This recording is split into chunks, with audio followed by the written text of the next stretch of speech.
Pittsburgh Pile Driver. What the hell is that? Podcast.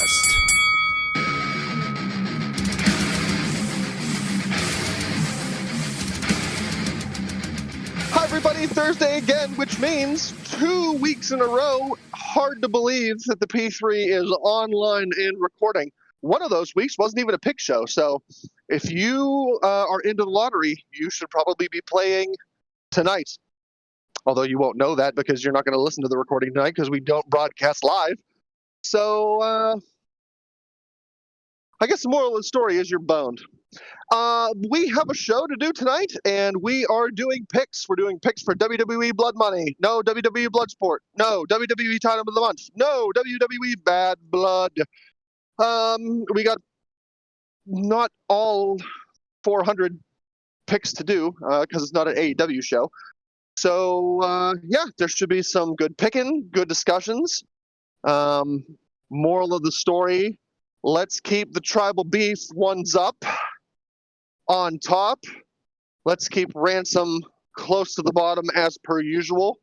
And Tom and Poot are the wild cards. They might contend me for the terrible positioning missionary, or they will contend our tribal beef, and we could have a P3 civil war on our hands. I mean, it's an exciting time all around, so stay tuned, get plugged in, get your picks in, and let's have a fun time doing tiddlywinks and hopscotch and marbles and all those old-timey games. Poot the Bard, Tiger Bone Tom, McRansom the Dumbface, and the one, the only, the legend, the tribal beef one's up. We are here to do potting for you. Somebody who's going to lead picks, take it away. I don't even need to say acknowledge me because you do such a good job of it, Ransom. I appreciate you. You're a great the hell hype are man, you? and you're the wisest wise man ever. I got you, fam. All right, so Bad Blood this weekend, 5 whole matches. So old Grandpa Slipper Pants over there can go to bed at 8:00. Yeah. So it starts at 6 too, because UFC is also on Saturday night. So TKO doesn't want to be Does the eating main its own card start tail. at 6? Does the main card start at 6, or is that like pre-show? I believe main card starts at 6. Okay. Because main card UFC starts at 10. Yeah, it just says 6. I don't know. So who knows? Yeah, just fucking tune in, man. I won't. I mean, I'll probably catch it. I'll probably see it. But I mean, if you want to see it, you will. If you don't, you don't. It's gonna depend on the football game on Saturday night. I might have it on a screen. We'll see what transpires. But I mean, it should be a good show, all things considered. This is kind of like the blow off of the McIntyre CM Punk thing, so it'll be worth a watch for no other reason for that. I mean, So we got look, honestly, it sounds like it's going to be a good show. Like you said, you got the McIntyre Punk blow off, Roman Reigns first time back in the ring. In competition since Mania. I mean, Nia Jax Bailey, don't overlook that. Well, look, Nia Jax hasn't hurt herself. She hasn't hurt anybody else. True. Bailey is solid. Yeah. So, you've got Rhea and Liv, which, I get it. It's Rhea and Liv, but at the same time, I can't remember when Rhea has yet to deliver, in the ring. So, honestly, there's not one of these matches where I go, bah, who cares? I mean, they're not all on the same level of excitement, I think, but hey, it should be a good one. You can say what you want about Nia Jax, but I'll say this. I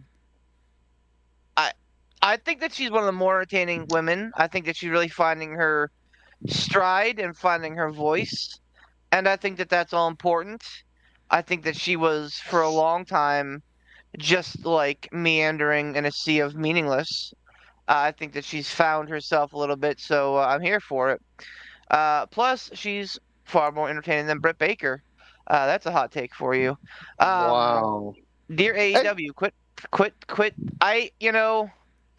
Oh dear. I wanted Britt Baker to succeed. I really did. She's a Punxsutawney girl. Like every time she comes out in Pittsburgh, she wears a whole bunch of black and gold. She came through the Oakland Zoo tunnel last night with a giant, terrible towel wrapped around her. Like you don't get more Pittsburgh than that. But like, Oh, ow. I can't with her. Like she hit her apex 3 years ago and has backslid ever since. Well, what do you? We were saying, man, once she puts it all together, she's going to be a hell of a competitor. And I think a little bit of that maybe went to her head, the whole killer and the pillar thing, and she stopped being hungry. Meanwhile, AEW has built one of the, if not the best women's division in wrestling. So there's a lot, and like if you don't, or if you're not hungry, you're gonna get lost in the shuffle, and that's what happened. I mean, obviously they were in Pittsburgh last night, so she got her obligatory push and her little match, and everybody was happy. Her dad was at ringside, Man, wearing a DMD shirt, which was great, but it didn't say DMD, it said DAD, and I was like, oh, that's fucking brilliant, man. I think it's weird that we're living in the alternate timeline where we are speaking like so kind of meh on her.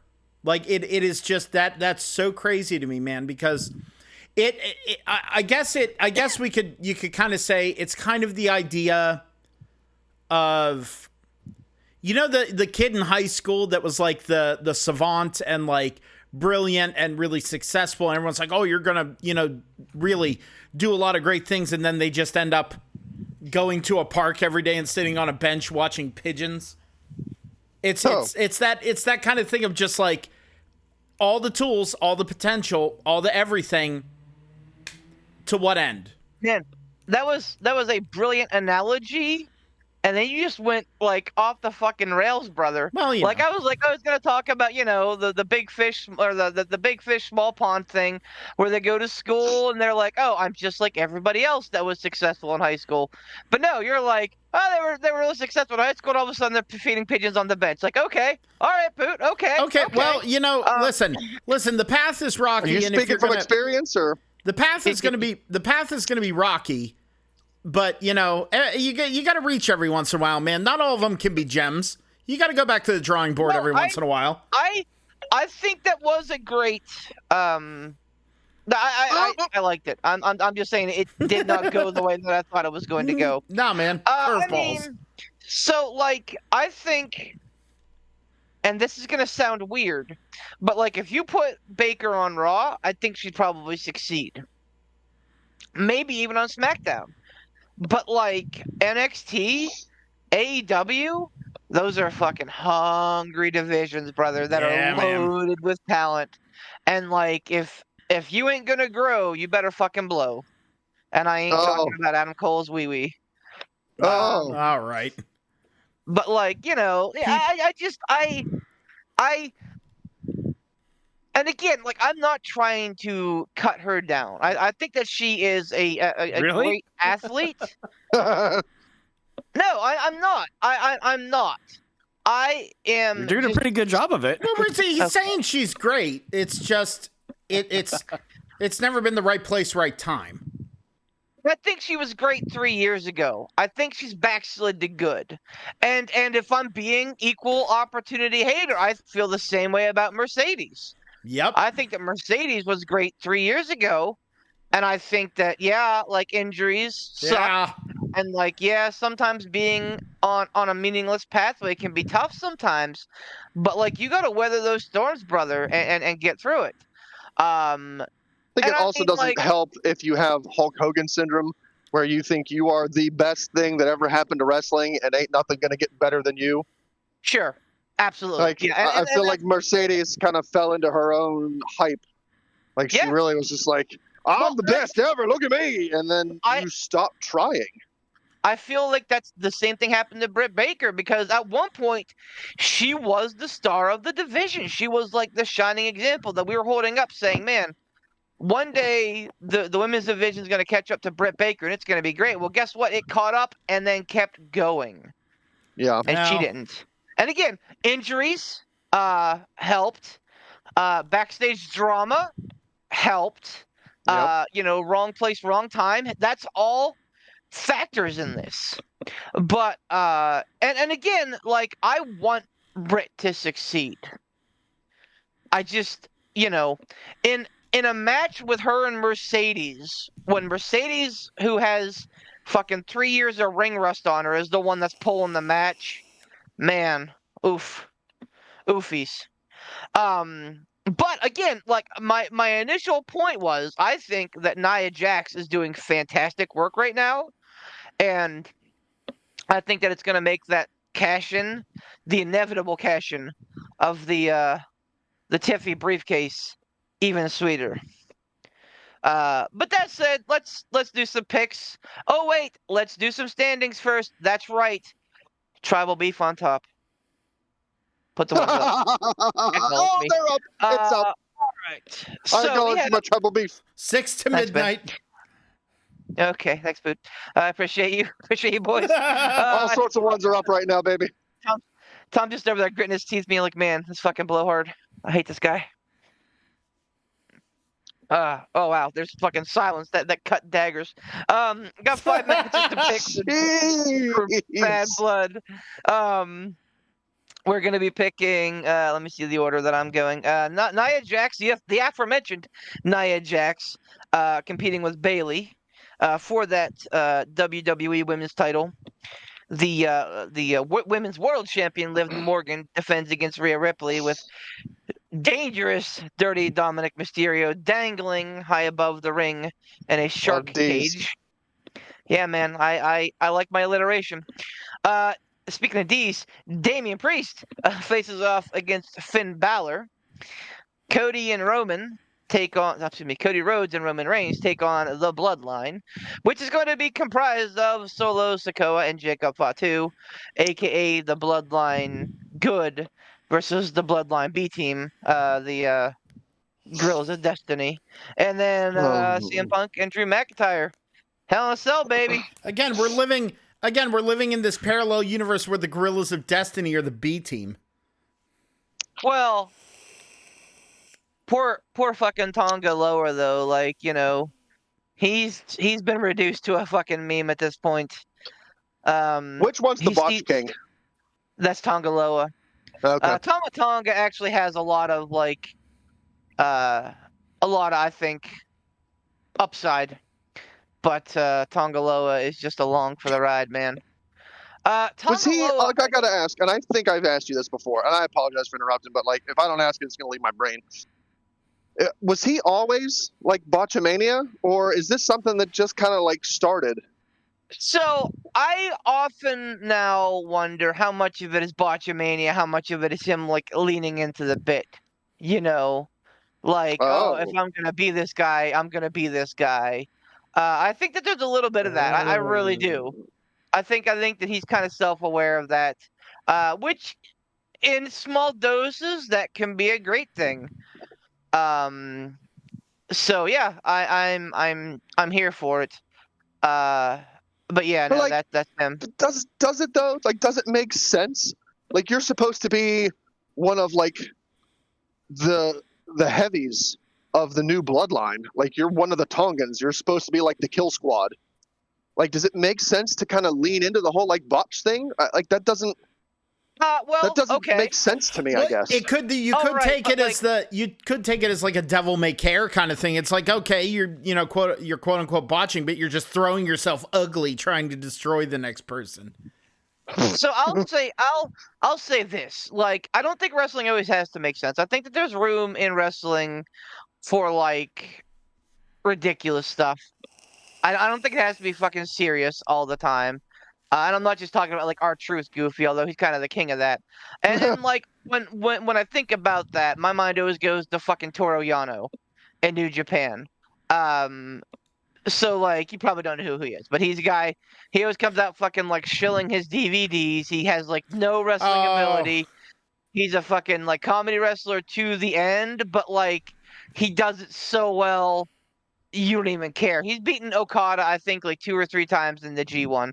So like the best wrestler in the world, allegedly, losing to a comedy wrestler several times, like doesn't make a sense now. But is it hilarious every fucking time?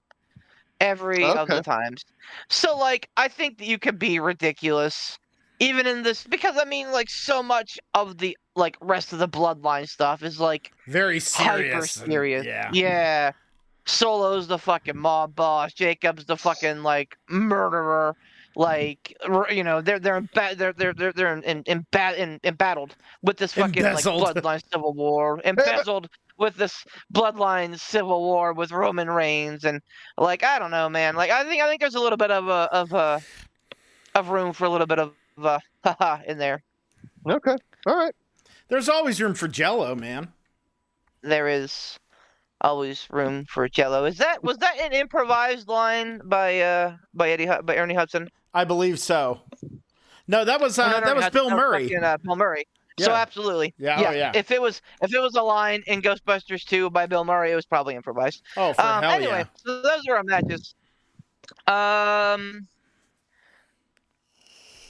Ransom, since you have always thrown up the one, who would you like to start with tonight? I say as the advocate, you know what? I'm gonna go first. Throw yourself on the sword. I like it. Yeah, baby. We're gonna start with Nia Jax and Bailey. No funny business, just a singles match. No funny stuff. I'll say Oh, funny stuff. no funny. I'm gonna say 4 on Nia Jax. It feels weird to put like your next to highest, at least for me, on Nia Jax. But I mean, kind of like you alluded to earlier, Beef. Like the cash in is coming, so I don't necessarily know that it makes sense for Nia Jax to lose the belt to Bailey and then have Tiffy cash in on Bailey. Like, what? I think there's a lot more impact when the turn comes and she cashes in on Nia. So in order for that to happen, Nia's got to hold the title. And it would kind of surprise me if they like hot potato this, like it goes to Bailey and then Nia gets a rematch, she wins it back, and then Tiffy cashes in. I guess it could go that way, but I don't know. I just see Nia holding on to it and Tiffy cashing in. It'd be pretty ugly, right? To go like back and forth and cash in. Like I think that would Yeah, not that would serve anybody maybe just well. it would just take the wind out of the sails. Now, again, I'm old, my memory's not there anymore. So refresh my memory. If Tiffy cashes in mid-match and it turns into a triple threat, does this get thrown out? Yes. Or Yep. Okay, it gets Yep. thrown out. But if there's a decisive victor between Nia and Bailey and then Tiffy cashes in, that doesn't matter because the match is concluded. Correct. Okay. Bingo. All right, You thank got you. it, sir. Yeah, sir. Tom, what you thinking? I got 5 points on Nia Jax. Yeah. Wow. That's a big wad of points, man. Yeah, you're that confident? Yeah. I mean, it makes no sense to take the title off of her, especially whenever for all the reasons that Ransom was talking about. And I feel like there's more matches on the rest of the card that could go either way on a couple of them. So I don't know, but this one I'm almost fairly certain that, I haven't watched SmackDown since I don't know when, because now the next day replays aren't on Hulu, and I don't think they've started up on Peacock yet. I'm not sure. Go on. Yeah, I probably should have put 5 on I know. that. Now that you said that, because like, as far as like matches that have a chance of being a gimme, this is like the best one. Yeah. In my belief, that is like, well, it's a foregone conclusion that this is going to happen. Right. All the other 'Cause, ones really are toss-ups. I probably should have put my 5 on this one, though, but I fucking botched it. Because, I mean, I don't want to go too far off in the weeds with the other matches because I'll get to them when I get to them. But there's some shit that could go down in a couple of the other matches that I just feel it leaves a little bit too much for error, or I could be overbooking it in my head. But this seems to be the easiest pick for me, so I'll go with 5 on this one. That's fair. Poot, what were you giggling about? Tom said I haven't seen SmackDown since I don't know when, and the only thing that went through my head is I ain't seen the SmackDown since I don't know when. I couldn't help it. I honestly the giggles thought, just I fucking honestly won. I honestly thought the noise you were making, I thought you had like a sneeze that was stuck that you were like gearing up like like getting ready to achoo! No, I was just giggling like an idiot. Like Sometimes those are the best giggles, though. Oh yeah. Yeah. I mean, it definitely hit me too, Poot. I just didn't let the intrusive thoughts win. So good work on. Oh no. Good work on me, I guess. I think Nia's gonna win too. I got my 3-pointer on her, just because I felt like this is kind of a, I don't want to say foregone conclusion, because like anytime I feel like that, then it's definitely going to be the opposite. But like, you're trying to establish Nia as this like dominant force, right? Which you've been trying to do for a decade. And like, I think that this is the closest that they're going to get to succeeding. If you don't consider a success, I think that this is the closest that it's going to be. I do consider it a success personally, but you guys, it is well documented that I am a Nia Jax fan. Like going back, I was always like, you know what, like I'll give her, a little bit of play for being a little green. Just stop fucking hurting people, Unless it's Charlotte Flair. You can hurt Charlotte Flair to the day is long. I don't fucking care. Oh. She fucking earned it. But like I just I'm not as confident because I feel like every so often in the Triple H regime, we get one of these matches where it's like I hate to say fairly certain, and then it just flips the other way. And the fact that there are so many of these matches that absolutely are on a teeter-totter that could go either way believably speaks to how well they are booking the product now. That's what you want. You want a little bit of unpredictability, and yet to be able to go, oh, well, it's okay that this happened. No big deal. This makes sense too. That means that you are creating credible challengers, credible champions. And again, like that's what you want. Pootsky, Gigglemeister. Who you got in this one? The Gigglemeister. I'm gonna go 4 points on Nia Jax. Again, you guys have already said it. It's kind of it just makes the least clunky sense. I don't want to say it makes the most sense. It's the least clunky way to do things. Because every time that I make a declarative statement using certain words, it always goes.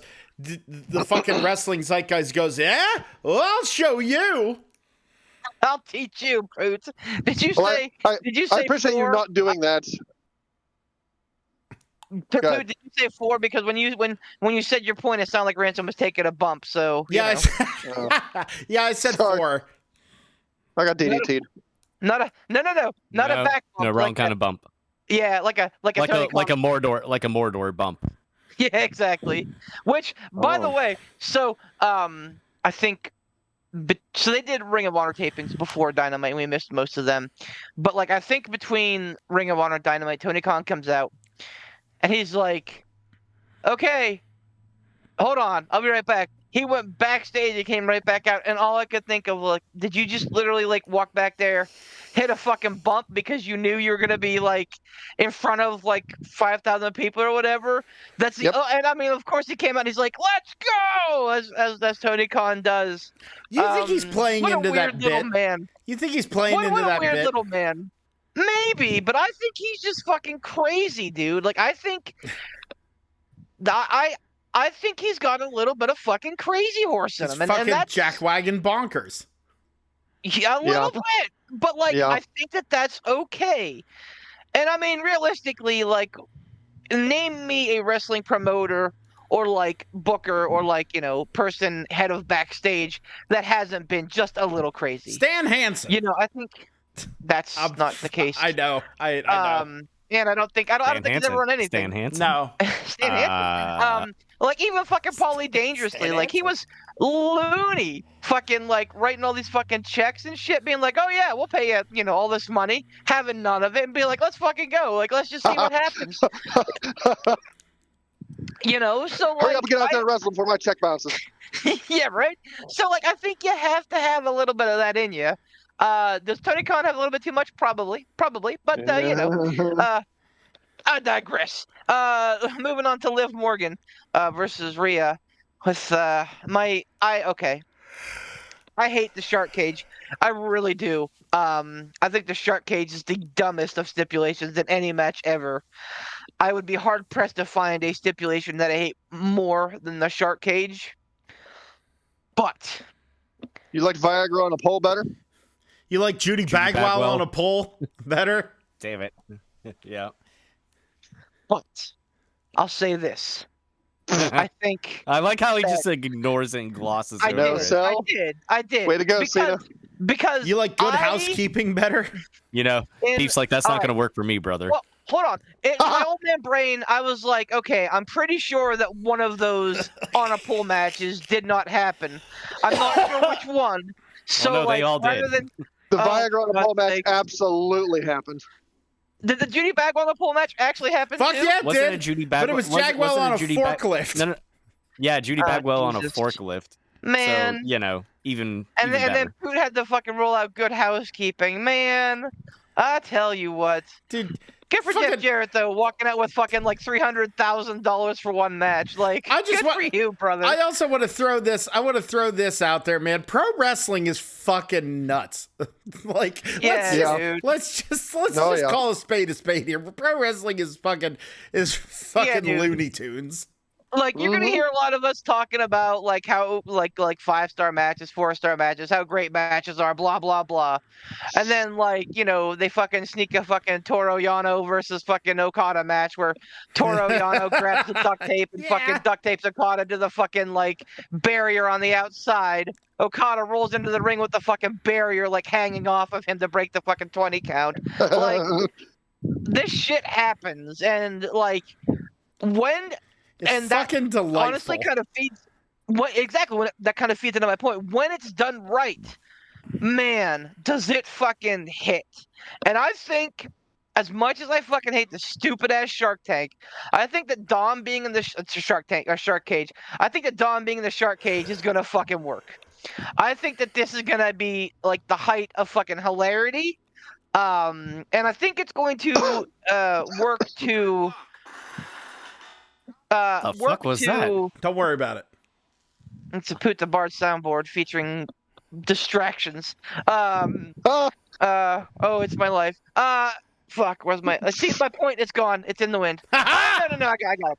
So I think that this hilarity is going to work to cover up Liv's shortcomings and really make the match a success. I don't know how much longer they can get mileage out of Rhea and Liv. I guess more on that later. Tom, who do you have, Rhea versus Liv for the women's world title? God, I don't know. Man, I feel like at some point, I don't know how much longer they can drag this on. This is gonna be my 2-pointer. I'll just say that right off the bat. I don't know how much more they can drag this out. I feel like, and I just trying to figure out how the other match might go with Priest and and Finn. Holler. I'm like, well, will they both get over on the Judgment Day? Will the Judgment Day just kind of, lose all out tonight? Like, I don't know. I can't see. I don't know. Yeah, it's tough. Yeah, I don't like it. A lot of moving parts. It is. I don't know. 2 points on Rhea, I guess. I mean, it's the definition of a pick'em here. Last I saw, and fuck, who knows with these fucking, I always look at the odds. I don't know why. I don't know if it fucking matters, and honestly, I don't really pay enough attention to whether or not they actually pan out or not. But like, for whatever reason, I always look at the odds and kind of like stack that with like how my gut's feeling. And it has Liv favored slightly by like negative Oh. 100, and Rhea was like plus 130. So like, or no, I think Rhea was like plus 400, which would still make her an underdog, but like not a huge underdog. So like, if there was an upset coming, I think that this is it. And the other thing I've noticed, like just by dint of like just again touching base with the odds, is like it seems like there's always one match that kind of like faffs in the face of the odds. And again, I think that this has to be it because I don't know that there's much mileage left on this. And like if you were to have Liv retain, I don't know that you could get much more out of her than what you've already done. Like, yeah, you could have Lyra Valkyria challenge her probably unsuccessfully.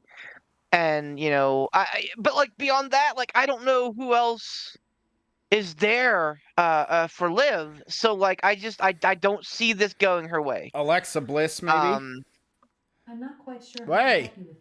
Quiet, Alexa.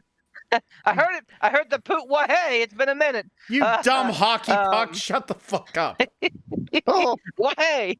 Yeah, I don't quite understand. Why haven't you taught your hockey puck about Alexa Bliss, Poot? Come on. But even if she comes back, I don't know that she would play a straight face. I don't know. Like I said to Sean last night, like faces and heels are kind of like pretty gauche anymore. Like it's not in season. And I know that drives a guy like fucking Jim Cornette nuts. And even to an extent like Jim Ross. Like he's like, no, there should be a good guy, there should be a bad guy. That's how stories are told. And yeah, I guess there's a point in that. But like also everyone loves an anti-hero, man. It's true. Like, that's why Hangman is the way that he fucking is. He burned a dude's house down, and people are fucking loving him right now. Yep. I mean, same so, with Roman like, Reigns. Like, he's the WWE's Venom at this point. Yeah. Exactly. Like, people, like, Rey Mysterio killed a guy. Rey Mysterio killed that guy. They tried so hard to make Roman fetch, and it didn't work until they were like, fuck it, let's go. Did you bring that up because it's Mean Girls Day? Maybe it may have snuck in there, but like, good job. I'm proud of you. It wasn't until It wasn't until they really kind of were like, "Fuck it, let's just go with it and see what happens." That people are like, "Hey, this Roman guy's not half bad," and like now he made his fucking triumphant return. Like people are ready to pop for him like crazy. So like, Again, I'm not going to say that it's completely out the window, faces and heels, because I think you do need some semblance of that. But all that being said, I think that they've done more with this Liv Morgan world title reign than they had any right to. Mm-hmm. And it's kind of like when you're in Vegas and you're winning. You're on a winning streak, man. And it's like at some point you got to realize it's fucking time to leave the table. Mm-hmm. Or else you're gonna crap out. And I think Triple H is smart enough to know, okay, like we did what we could with this. And again, I'm gonna give Liv Morgan at least a flower or two and say that she has come a long way. Leaning into this heel shtick, I think, has helped her grow as a wrestler. It definitely didn't help. Definitely didn't hurt that they paired her up with the hottest heel that is probably in wrestling at the moment. Absolutely. Absolutely. So like I think that this is like I think that she has definitely gained a lot of like cash, at least in my in my headspace. But that being said, again, like when you have, and I'll use the phrase honest to God superstar, because that's what Rhea Ripley is. Yeah. Rhea Ripley is one of your, I think, 3, maybe 4 megastars that you can build a company around right now. Yeah. So like you can only have her not be at the top for so long. So I am picking Rhea Ripley. I'm going 1 point. I don't know. I'm not confident at all. And absolutely some fucky shit could come down because again, shark cage matches are always notoriously fucky. But I feel like Rhea gets the win here, and maybe we start to like move on with our lives. Poot. Oh, I get to pick. That was not meant to be a cross. I was like, I made my pick, didn't I? Like, No, you're right. No, like, you're right. You're right. You're right. No, like there was a while there was like I've been talking for a while and I need to shut up. it wasn't. So No, it wasn't. It honestly wasn't meant to be a cross. I was like, oh yeah, I didn't pick. I am gonna go. Yeah, this pick. I'm gonna go. 2 points. I'm gonna go. How much? You're right. How many more legs does this have? I just feel like there's gonna be some kind of fucking chicanery, and jiggery pokery.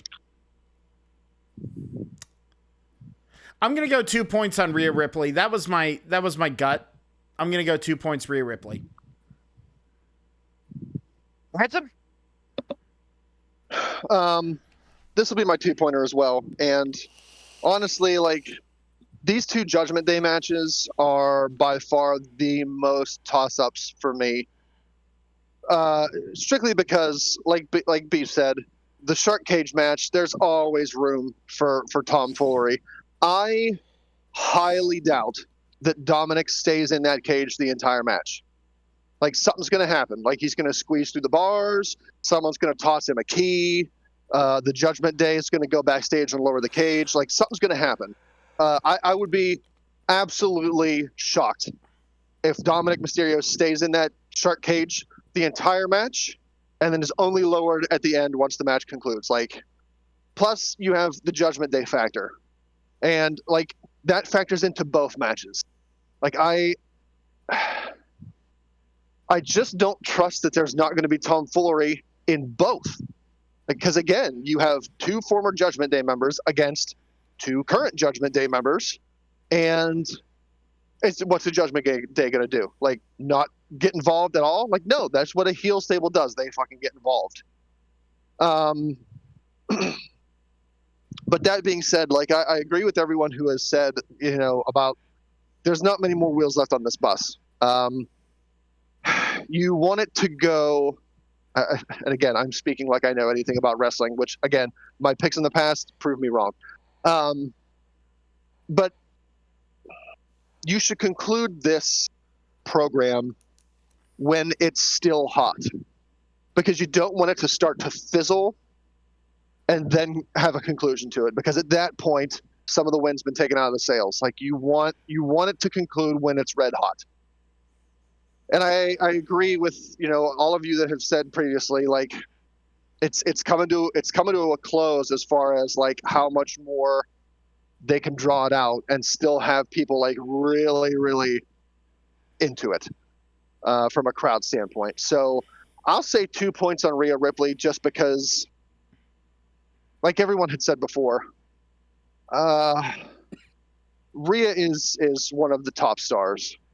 Like, she's done a phenomenal job creating this aura around her that she's a mega star. Like, It's a great word. Great word. people loved her when she was a heel. People love her when she's a face. Like, she's just so damn good that it's hard to legitimately boo her.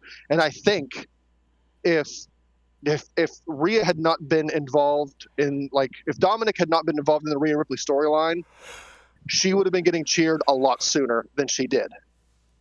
Just because, like, Dominic was the only way to keep heat on her, because she's so phenomenal that it's hard to make people root against her. So Rhea Ripley, 2 points. Interference by Judgment Day, I say highly likely. Speaking of interference by the Judgment Day, we're going to move on to the other Judgment Day match. Damian Priest versus Finn Balor. It's on beef. Yeah, it is. And this felt a little bit easier than the Rhea match to me, honestly. This feels harder for me. Ransom goes, oh. Remember our last discussion about the Terror Twins and their match against the Judgment Day, and I think we were like a split there. But I picked the Judgment Day because I'm like, oh, this isn't the end. I think that this is the end. My only friends, the end. I don't know. Maybe Damien continues on. But I feel like if this isn't the end, man, it's fucking real close. So like I feel like now is the time where the stars got to get their shots in. And I love Finn Balor, but I think it's time to wake up, smell the coffee, and realize that his time as like the guy has come and went. And at this point, he's there to like be an enhancement talent. And I mean, I know. I hate that word. I really That hurts do. to hear, man. Oh. But like, I think that he knows it too. That being said, you can always go back.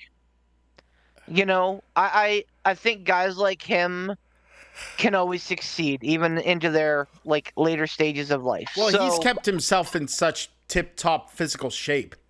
That too. That like, I mean, and like that dude's got like 2% body fat. Yeah, when they want to do when they want to get behind the demon, I think that it will, it'll succeed on a dime, just like the Fiend did. I think if they put that kind of juice behind it, I think it will. So like, never say never with him, but like right now, absolutely, it's his job to make sure that Damian Priest looks great and looks like the next top star. So I'm taking Damian Priest, 2 points here. I think both the Terrier Twins get their win. And again, for the sake of all involved, I think it's time to like look at greener pastures. Poot? Yeah, I like looking at just the card and looking at like kind of what's going on. I am going to go ahead. I'm going to put my 3-pointer on Damian Priest as well.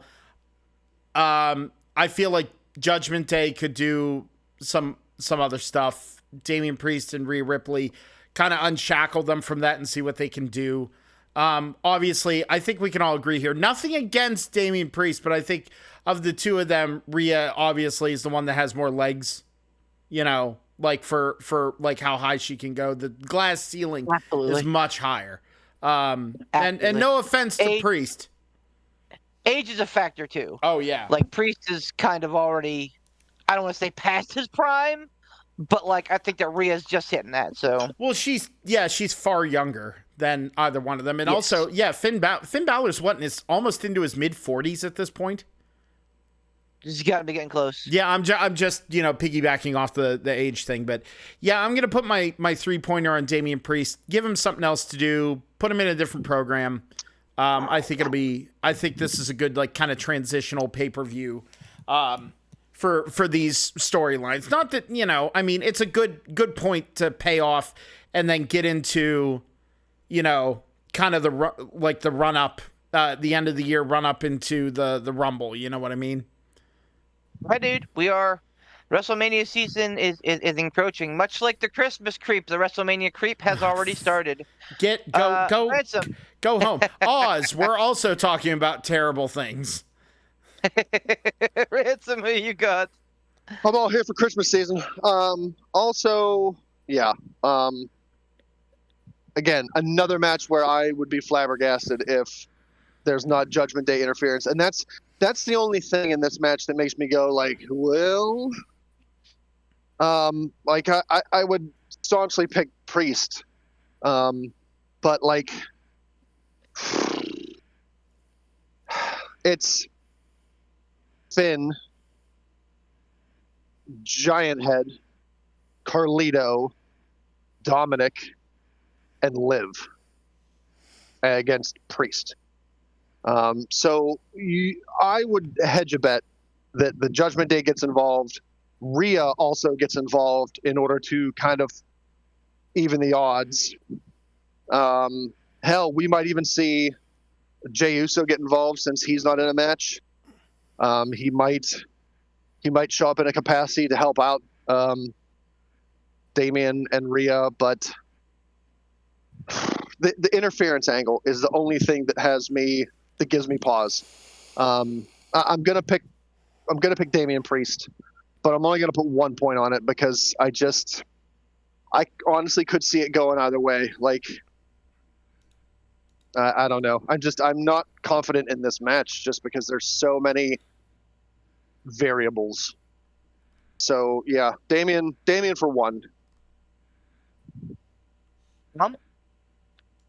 I'm also picking Damian Priest for 1 point. I mean, there's a strong possibility that, nobody wins, baby. Like, this could absolutely go sideways and elongate this feud, which I wouldn't mind, honestly, with Priest and Balor individually. I'm here for that. But honestly, I think it's more money if we see like Balor taking on like, I don't know, Jey Uso. Like I think that'd be pretty fun. I'd like to see Balor just do things more kind of autonomously, and maybe that's just me being a stand for Finn Balor. Yeah, well, nothing wrong with that. Like, the Judgment Day has had their time in the sun.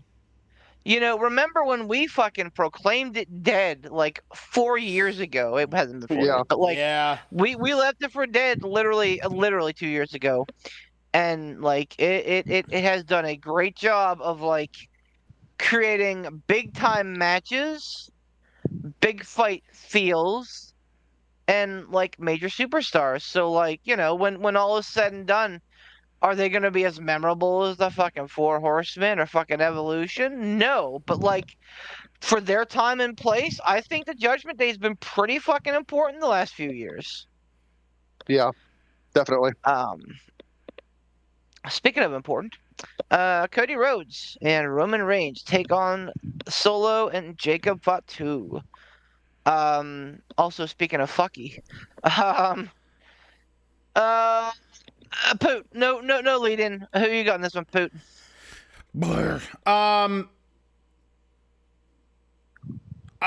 I mean,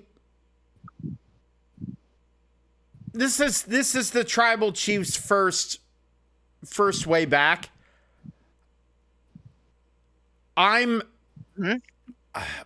Immediately, you know what goes through my mind for this? Roman comes back, he's tagging with Cody. They go into this match. The match is what it is. It gets to the end. Cody looks like he's about to win. Roman turns on him, puts Fatu or Solo Sikoa on them, and he takes back leading the bloodline. Right. Are you looking for a discussion here, or do you want your pick to be over? I kind of want a discussion. Like, that's immediately the first thing that went through my head. As you started saying it, I envisioned the same thing. Yep. But do you feel like that's a good idea? I don't know, man, because that's just more of the same. And like that's a slippery slope, man. You basically are going from having a lot of potential creativity to all of a sudden having to really walk a thin line to make it okay and make it not exhausting. You know what I mean? People wouldn't see it coming, but it's kind of just you're robbing you're you're taking the easy way out for the quick pop of that night of the shock turn and then having nothing. You know what I mean? Not nothing, but like more of what we have seen over the past couple years. So I think it's a possibility.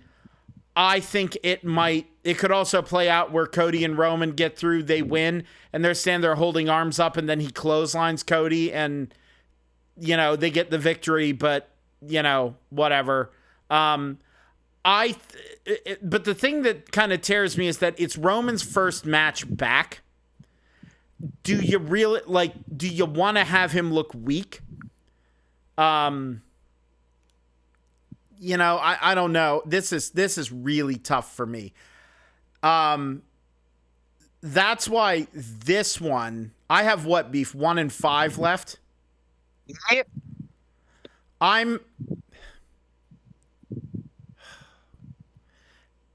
Man, I backed myself into a fucking corner here.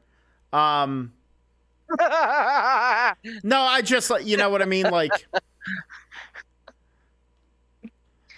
I just heard Poot make the sound that Michael Scott makes whenever Dwight punches him in the stomach.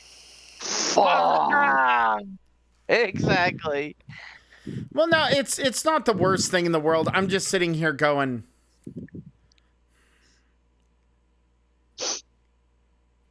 I don't know, man.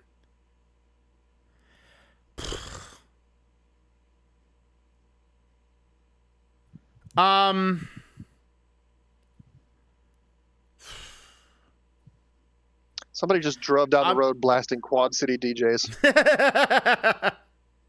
Come on, ride the train. Yeah, that's exactly what it was when it went down the road. Oh, I and I know. was shocked. That's like the only Quad City DJ song that I or anybody else probably knows. If you say that you know another song by Quad City DJs, you're a fucking liar. Go on. Also, like that'd be like a great like May 25th song, but like October 2nd, like okay, dial it back, homie. Come on, ride the train. You should have yelled at him. It's a car, dumbass. Ride it. They were doing those nose trains. That's what it was. Tony. I'll put. Oh God, I'm gonna put my 1 pointer on this one. I'm gonna say 1 point. 1 point. No, you know what? Fuck it. 5 points. Cody Rhodes and Roman Reigns. God damn. I love that Poot wrestles with it. He's like, I have no idea. 5 points. Let's go. Ransom, who you got? Didn't the Quad City DJs also do the Space Jam theme? All right. Welcome to the Space Jam. Space Jam. That may have been. Probably. That may have been. Let me. Boom. Two Quad City DJ songs. Okay, so Possibly. here's I don't know that for sure. It sounds like it, but I can't tell you for sure. So It did. this match, Absolutely. Song by 2 Quad for City Ransom. DJs. All right, this title's mine. Suck it, Beef. Advocate no more. You're done. You're done. I'm gonna put my black gloves on and my suit. I'm the fake tribal chief now. So this match gives me pause for different reasons than it gives Poot pause. I don't think that the Poot scenario of Roman turning on Cody, helping Solo win and taking back control of the bloodline is going to happen. I honestly feel like there is zero chance that happens, because at that point, you completely eradicate any chance of there being a bloodline Civil War match for War Games. Bingo. And I don't think they're gonna waste that, especially because if you get Jimmy and Jay back with Roman, you still have that fourth. That could be a massive pop if Seth Rollins decides to help out his old Shield buddy. Yeah, okay. Or all right.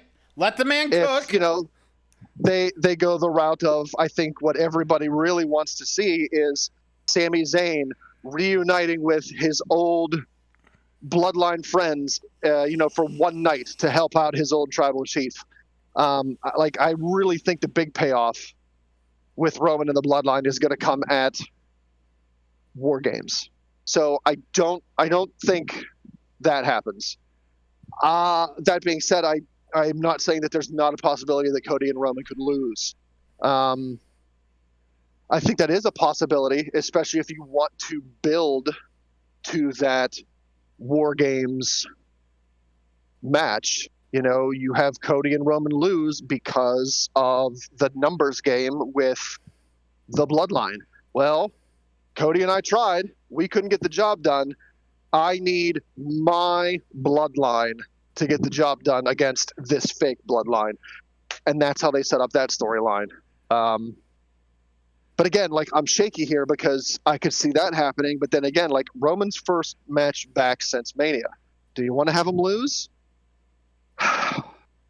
Maybe. Is it that big a deal if he does lose and it sets up the Bloodline War Games match? At that point, probably not. He probably could lose and set up that scenario where he needs his OG Bloodline. He needs his wise man back. Oh, by the way, before I get into this pick, what a masterful job they're doing with Roman Reigns and Paul Heyman and like that absentee storyline. I'm sure you guys have seen like the side-by-side meme comparison where Roman's waiting to get into the ring. He looks over his shoulder and there's his wise man holding his title. And they show the shot of Roman now where he stops and he looks over his shoulder and there's no one there. My Lord. If that's on purpose, which I have to imagine it is because Triple H ain't no dummy. Like, sweet Moses, what a shot. Like, fucking storytelling in WWE right now is really off the chart. I can't remember the last time I got this giddy about, like, WWE storytelling, but fucking hell. All right, so, yeah, this is tough.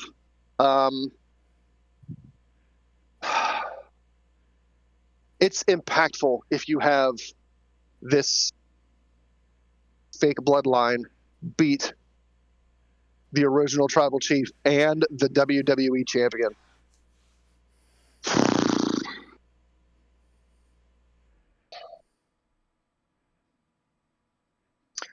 I've got nothing to lose and everything to gain. So you know what? I'm gonna say I'm putting my 3-pointer, right? 3-pointer.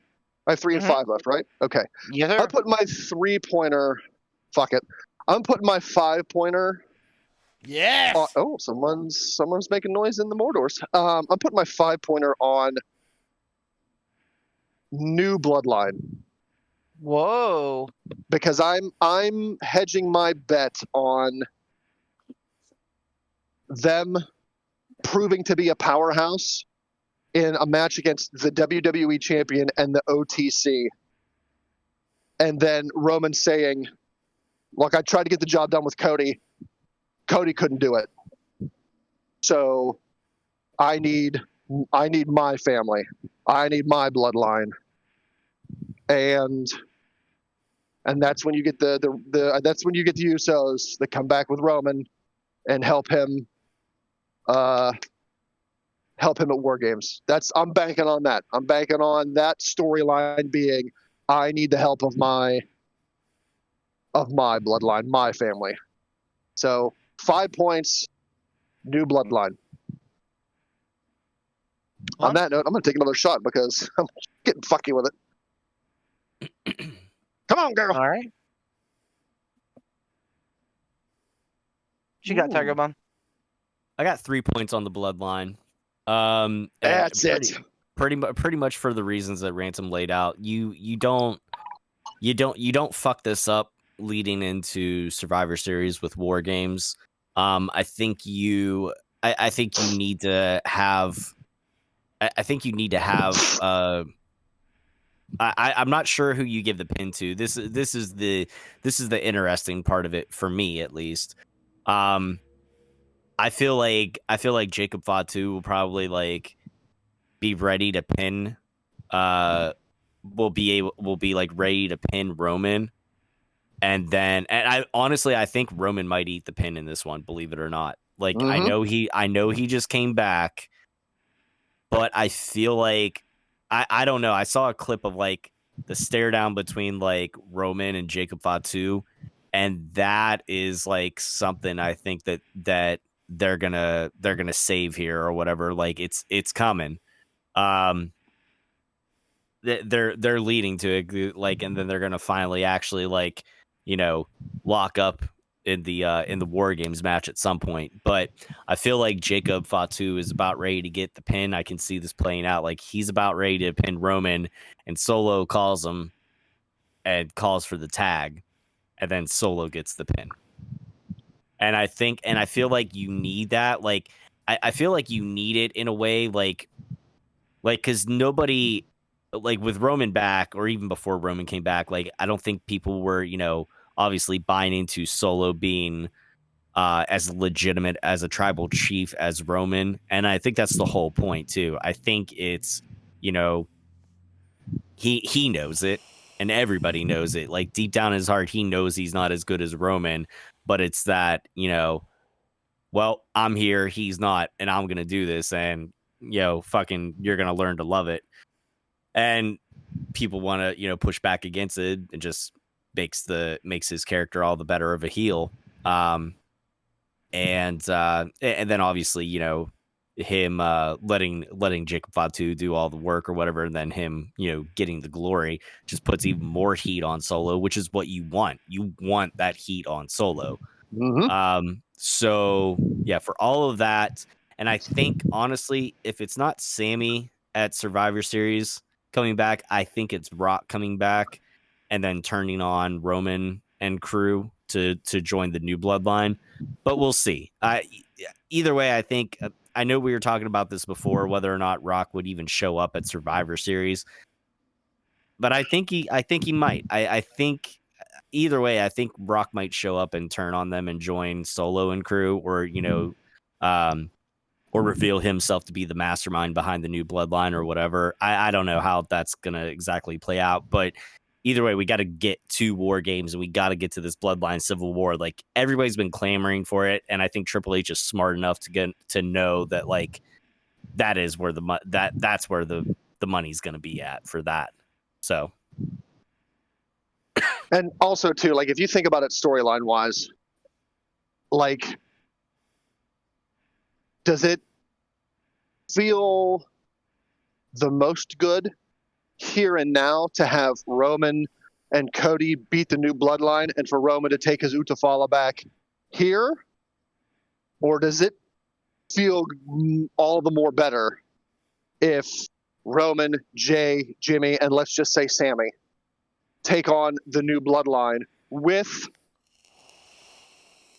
Paul Heyman, with Roman Reigns, and have Roman win then, and have his Usos, Sammy, and Paul Heyman there for Paul Heyman to put that Utafala back around the neck of Roman Reigns at Survivor Series War Games, like after him and his family, the reunited bloodline, pick up that win.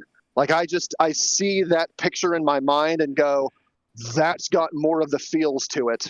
Like his family and his wise men are there to get that back to him, as opposed to he wins with Cody and just picks it up and takes it himself at that point. Like, yeah, great, he got it back, but like, man, where's the feel? Like, where's the emotion? The emotion's going to get you if Jimmy and Jay, Sammy, and especially Paul Heyman are involved to give that crown back to Roman Reigns. Sorry, Beef, I know it was your pick. No, you're good. I've talked a lot, so I'm fine. Listen, you guys are crazy. And I'm just gonna fucking pop this bubble right now. I know that Poot's probably sitting there being like, "Oh my God, what have I done?" No, Poot, you did the right thing. These two are insane. I'm not gaslighting. This is a fact. Roman Reigns is not losing his first match back. Then This Cody is a eats fact. the pin. Cody Rhodes has not even sniffed losing since WrestleMania. There is no way. There is no way this go in the L column for these two. I think there are some tense moments. I think that absolutely it's kind of a janky team. I think they get the job done.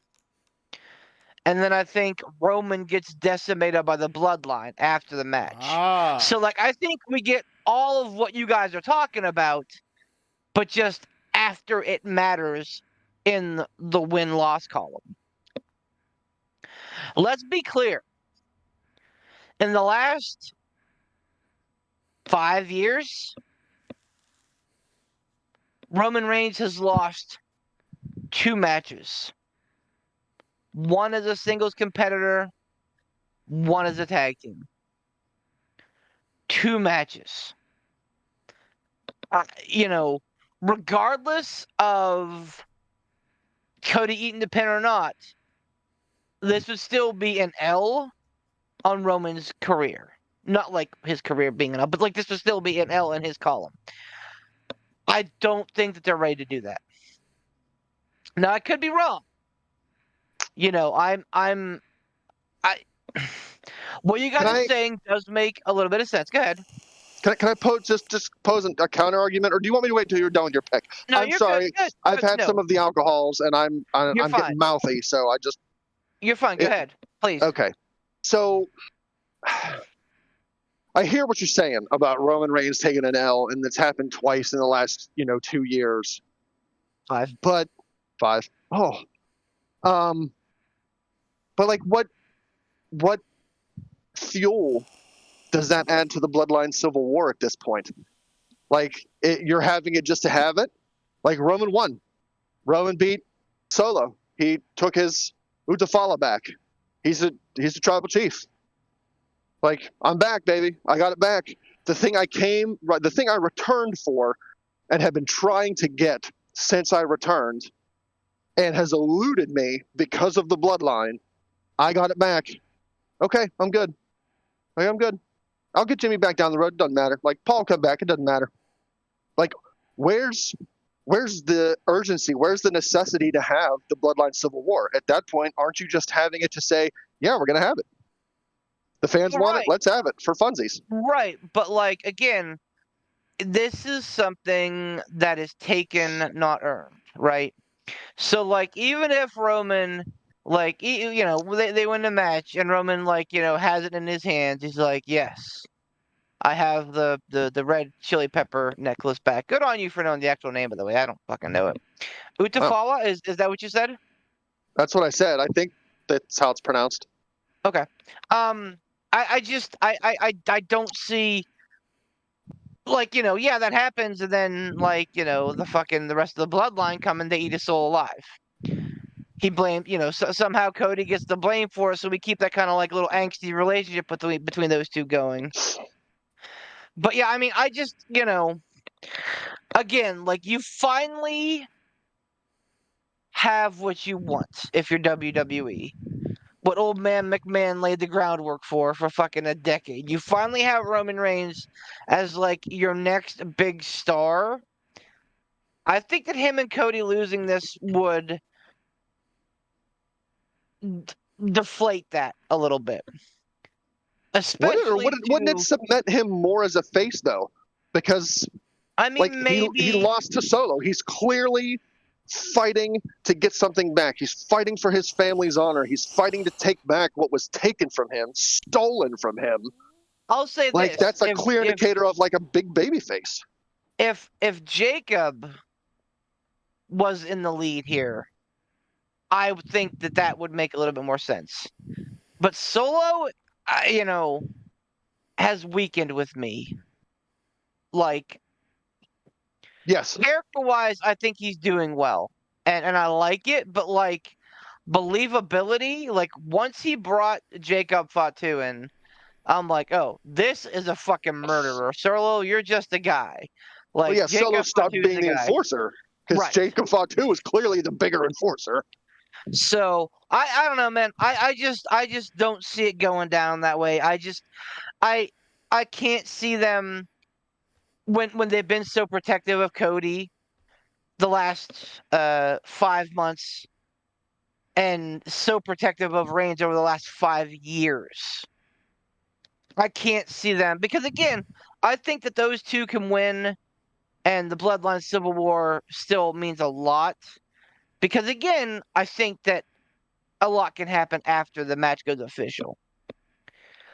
Yeah. But that being said, for the sake of time, I want to make sure we get these last set of picks in before our beloved Tiger Mom has to leave us here. Yeah. Let's talk about Punk and McIntyre. Again, like what more needs to be said? It's bad blood. Like this is meant for this pay-per-view. It's Hell in a Cell. This is what a blow-off is intended to be. So I think that this is your blow-off. Poot, lead us off here. No, I let off the last one, buddy. You Yeah, sure it's did. me. Ransom, you sure did. I don't know who wins this blow off match. Like, my gut wants to say Punk, but we've talked so much about like Punk doesn't need the victories. Like, Punk is he better at this point at putting somebody over? You know, I think Drew McIntyre clearly has the longevity advantage over Punk. Maybe. I don't know how old people are.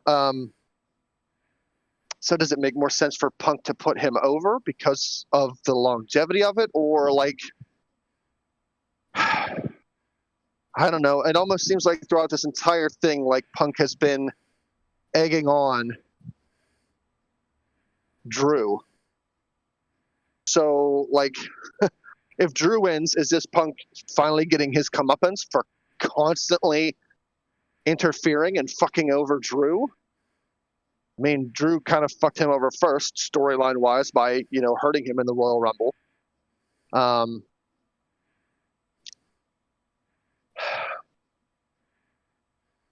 I don't know. This one's a toss-up for me as well. I'm still kind of hoping that Wade Barrett has some sort of degree of factoring into this, but that I guess is just me being a Wade Barrett fanboy.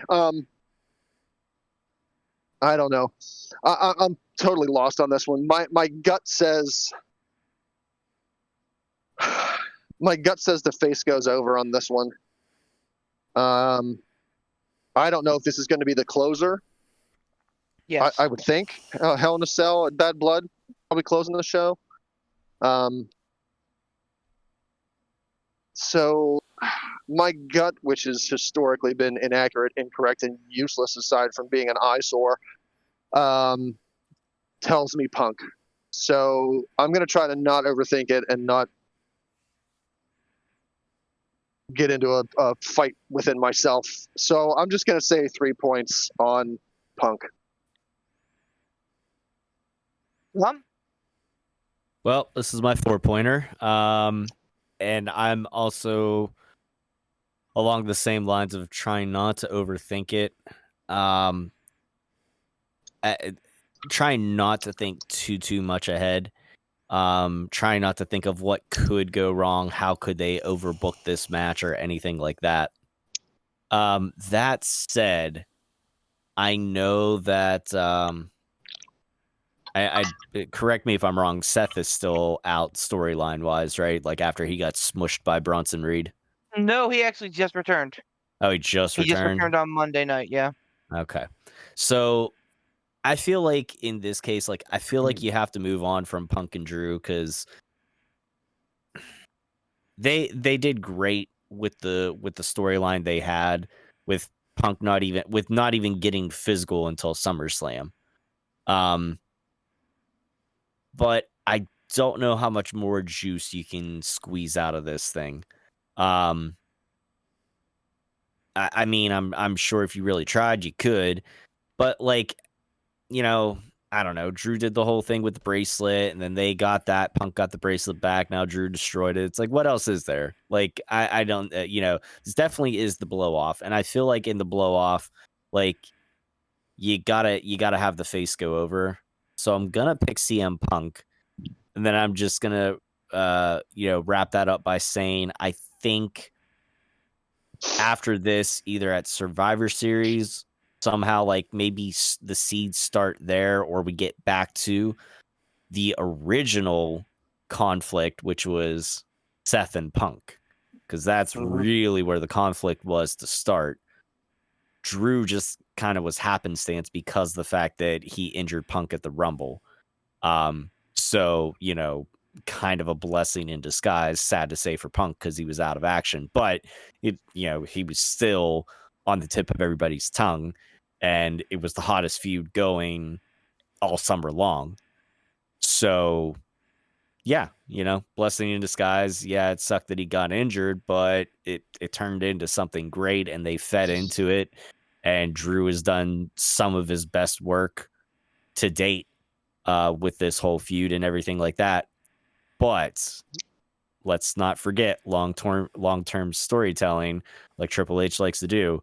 We know this has got to wrap back around at some point to Seth and Punk. So just keep that in mind after the fact, after the cage is lifted and the Hell in the Cell is releases these two men.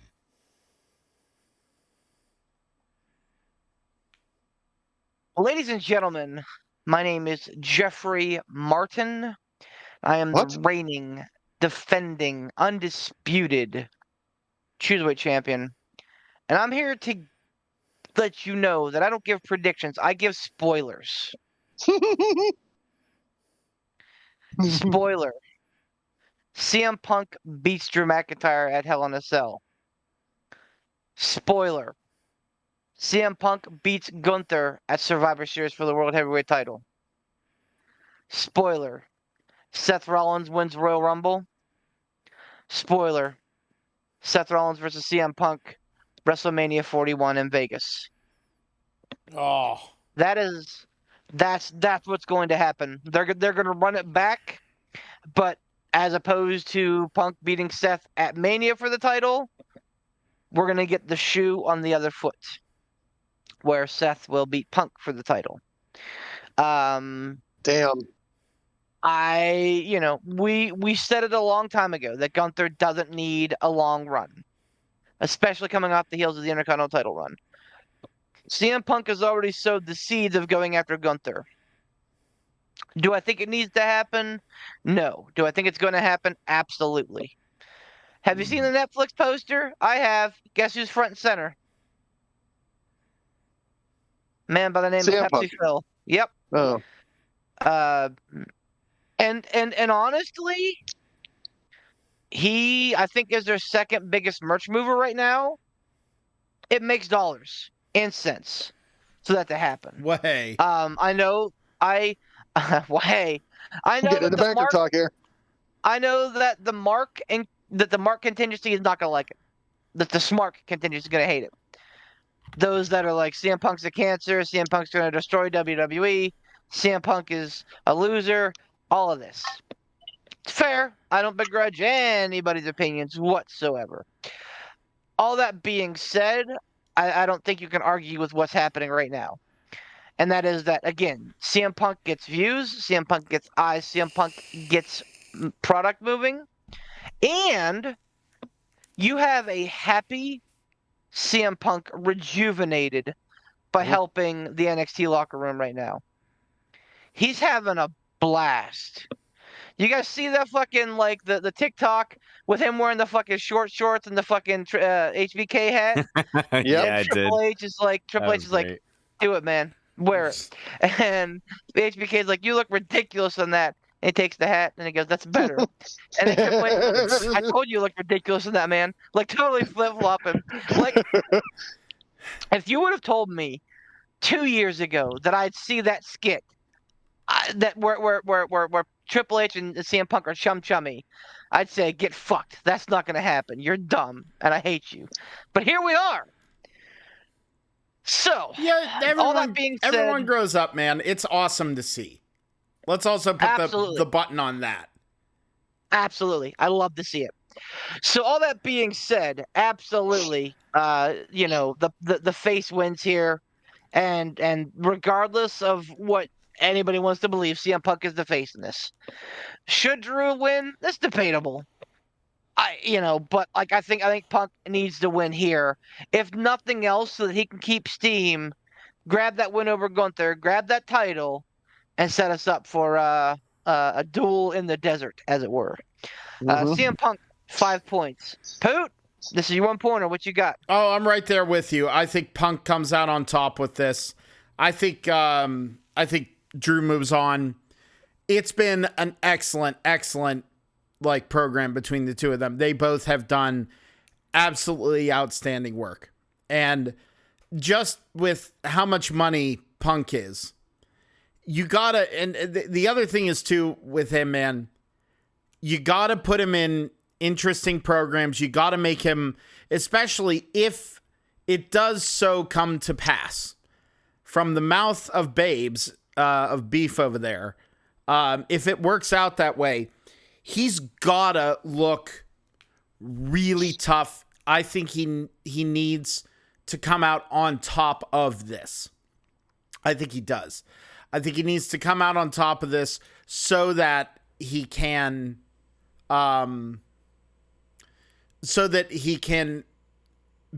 be a threat. And it's like, oh, he could beat Seth Rollins. You know what I mean? Taking down Gunther, that would be bonkers. Mm-hmm. You know, that would be absolutely bonkers. So I just, that's what I would like to see that. How Beef put that out, that sounds the most interesting to me. I'm here for it. I would love to see it. And the other thing is too, you gotta milk that cash cow while you got it, man. Because listen, not trying to be, dissenting and go Punk, but like he's not getting any fucking younger or more durable. He's just not. So this is one of the situations where you absolutely have to strike while the iron's hot. I think Punk comes out on top of this. It's my 1 pointer. I'm here for it. 100% agree. You have to assume that like this 6-month run that you're going to get from him, you hope that it's uninterrupted, but like you got to make sure you burn this one out. You got to make sure you get like the big money with him and Seth. Anything after that, it's fucking gravy. Yep. If you get Punk for another 3 years, if you get a happy Punk, a healthy Punk for the next 3 years, uninterrupted, awesome. Fucking fantastic. But like, this is the money. This is why you brought him back. This is what you started setting up a year ago. You have to capitalize on it now. Yep. So absolutely. But that's Bad Blood, boys. In the books, we're going to be losing our Tiger Mom Tom here, so I'll leave him with any thoughts before he exits. No, my only thought is I'm going to be muting our group chat so there's no spoilers because I'll be watching Bad Blood after I get back from the video game Symphony on Saturday. So fuck that! That is this weekend. That is. Oh, yep. Awesome! You're gonna have to. Oh, damn it! We're taking Micah because we think he would really enjoy.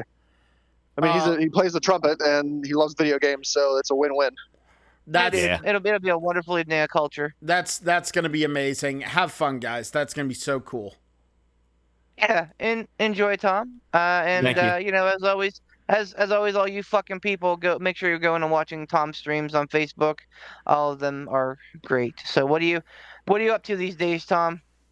Doing a little bit of Legend of Zelda: Echoes of Wisdom. New How game do you like that so far? I like it. It's a little bit different than your traditional Zelda. If you like the visual style of the Link's Awakening remake that they put on the Switch, you'll like this because it's cutesy like that. But I feel like it makes you like kind of all puns intended. It makes you really like use your wits as far as how you traverse around and explore, how you combat and stuff like that, and how you solve. Like there's not a wrong way to solve a puzzle. There's sometimes in many cases there's more than one way to do something. And Poot already sent me a clip of it, like people already breaking the game using the beds and like one of the enemies that you can make an echo of to like basically just like infinitely glitch yourself up and up and up into the stratosphere, like like the fucking mega powers there. It's a cool game. It's a cool game. It's a little different. but I'm enjoying it. So that's what I'm going to be doing here in just a little bit. Well, by the time people hear this recording, it'll have already passed. So, go catch up. But You'll still be playing it. But you'll still be playing it. So go watch the replays. Yeah. Watch them Yeah, live. for sure. Do the thing. Do the thing. Thanks, and Tom. by the way, for you guys and anybody else, this Tuesday, I am going to try to get Among Us going on. I will see if we have enough people to start the game, but I figure spooky season's coming up. And, wanted to get into something a little bit spookier. So, maybe do a little bit of that, maybe a little bit of murder mystery thing going on. And Man, I do love Among Us and spooky season. Yeah, Better so, way to celebrate coming into the best time of the year than stabbing your best friends in the back and lying about it. Exactly. So, so keep your eyes and ears peeled in the Discord. Bum. And Bing, bing, bang, yeah. bum. There you go. But yeah, I'll catch you guys later, and Ransom, I'll see you Saturday. All right, buddy. All right, man. See you, Tom. Next up. Bye, guy. Later, guys. Bye, guy. Bye, guy. So I want to touch on something that Beef had brought I'd up. like to touch on something too. Oh. Okay, this is getting. That got swarthy at the end. Welcome to the Pittsburgh Piledriver Podcast After Dark. This is getting. Well, I'm gonna have some more booze and get ready for a good old romping. That's Look, I Loosen you. don't frequently. Yeah. Oh, well, let's face it. I'm loose as a goose. I don't frequently toot my own horn, especially when it comes to wrestling, because, like I said before, go look at my picks history. It ain't good. But I believe someone on the show or listeners who have listened before, correct me if I'm wrong. I believe that I said before, if WWE keeps CM Punk happy, CM Punk will be productive for them. Oh, yeah. And I got to tell you, it really seems like he is happy. Like, you could tell he wasn't happy when he left when Vince was in charge.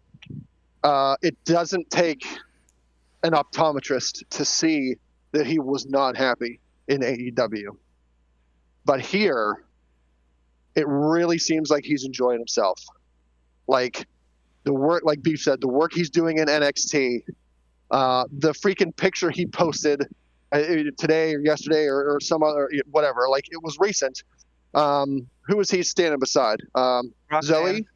Roxanne. No, He was standing beside Roxanne. She said something about, like, she's Chicago's favorite or whatnot. And, like, he's rolling his eyes saying, I'm hurt, I'm old, I'm tired, and I work with children. That was awesome. Like, you could tell just by, like, that TikTok with HBK and Triple H, like, them goofing around and having fun there. That picture he posted and using that quote from that, from the Brawl Out interview or post show, like, man, like, it really just seems like at this point he's not walking around being bitter and angry CM Punk like he was in AEW. Like, it really seems like he's having a lot of fun, and man, I'm telling you, like, I think that is what was missing from the recipe of CM Punk in AEW. I don't think he was having fun. And, like, at this age, and after everything that he's accomplished, like, I've been very overly critical of CM Punk over the years, but, like, the man's record, it does speak for itself. The man's money draw, merch sales, ticket sales, it speaks for itself. So he has the ability, the name recognition, and the star power. He was just missing that one piece of the recipe, which was he enjoying himself? Was he having fun? Was he happy? And I don't think he was in AEW, but I think he is here. And that's why I think this version of CM Punk, like, Royal Rumble injury aside, I think this is the best version of CM Punk that we're probably going to see. Like, he did a lot before. Like, he did. I'm not taking any of that away. Like, his first run in WWE. his championship runs, the summer of Punk, like it was all great. But I really think this is the best version of him that we're going to get, because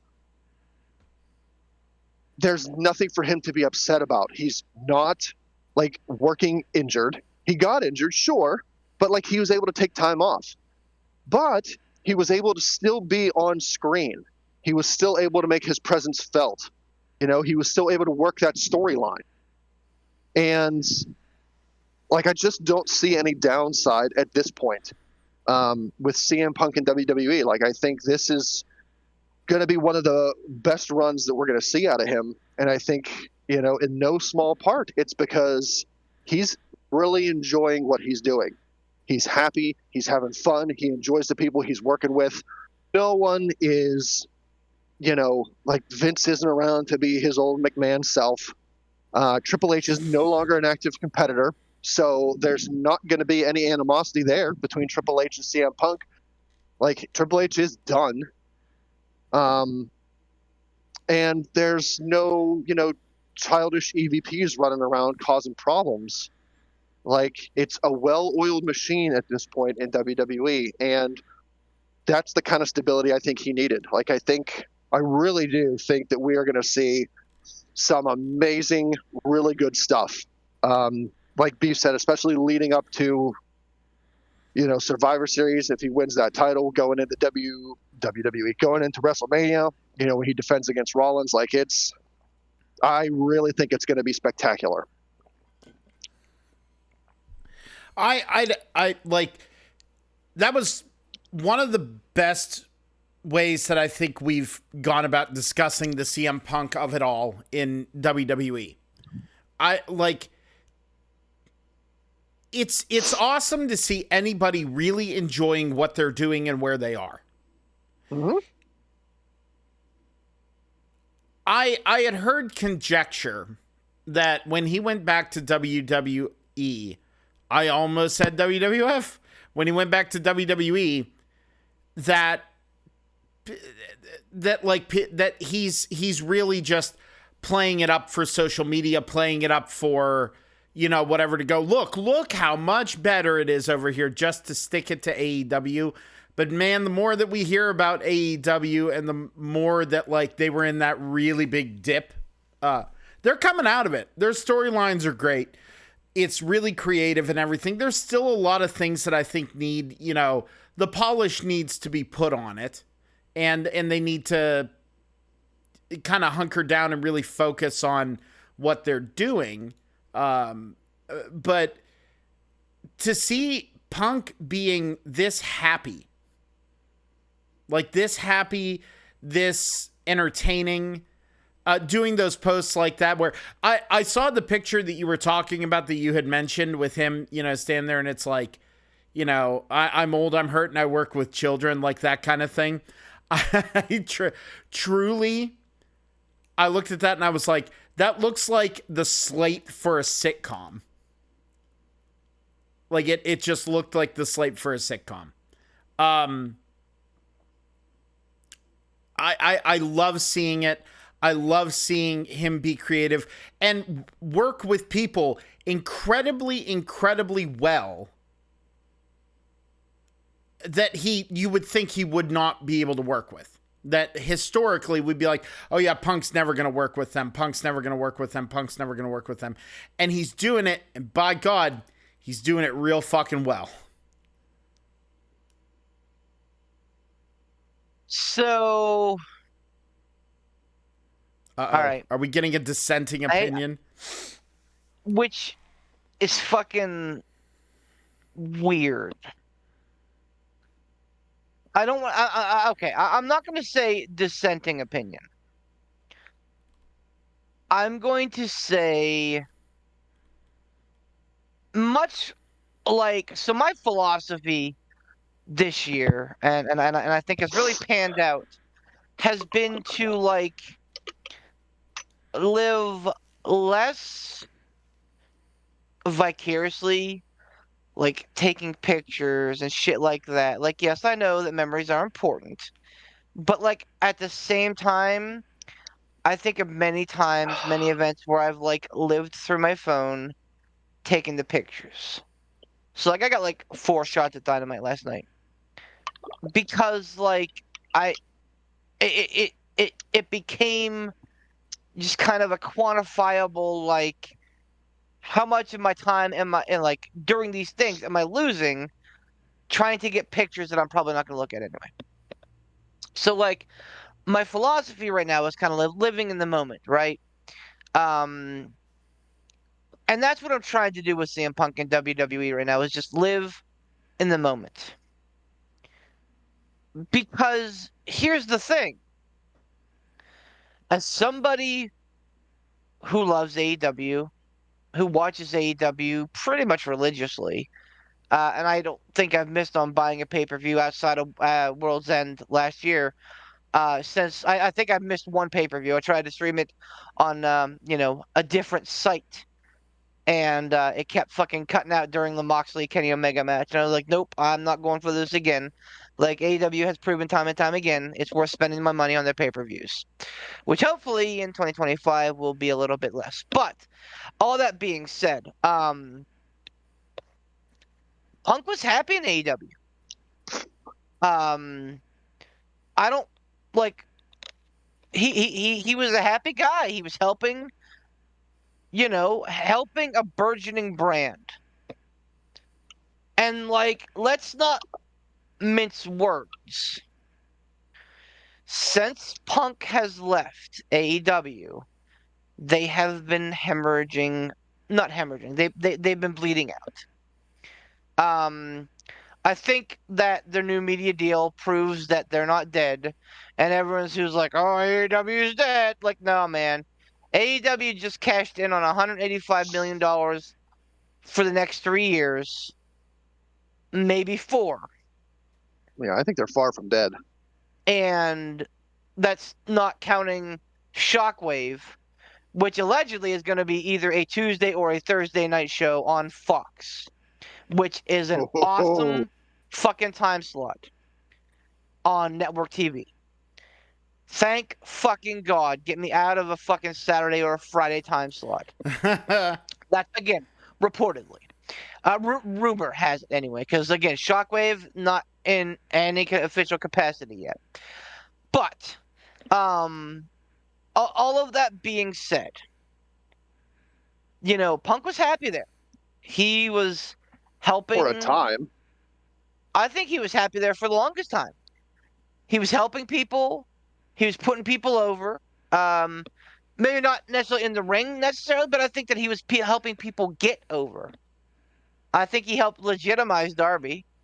Honestly, like true fucking story. I think that his feud with MJF was one of the best that AEW has done in recent memory. So like, and like before he got hurt, it's very clear that there was meat on that bone with MJF and Punk. That like MJF was going to disappear because of contract talks, only to come back and wreck Punk's title run and be the dude. And he eventually got all of that, but just not, without that Punk subtext. So like Punk was perfectly happy until he wasn't. It was literally like an off and on switch. And granted, to be fair, it was a pretty big fucking debacle. Like, You talking on Brawl Out? I am Okay. talking about how the fucking EVPs were kind of mouthing off and not being very executive vice presidential, and kind of backing their dude off a cliff because again, I'll point to ratings. And then like, that fucking Tony Khan let somebody get in there and start asking questions about fucking Colt Cabana. Like again, we've talked ad nauseum about that whole fucking situation. But like it was literally like an on-off switch.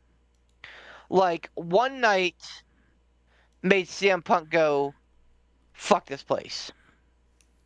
Like I got hurt. These fucking clowns are running around.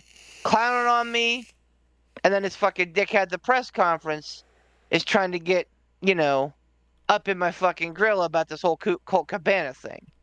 Like, no, this is all. It was a bad fucking night for CM Punk, and I think that he'll admit that at some point that probably played a large factor in it.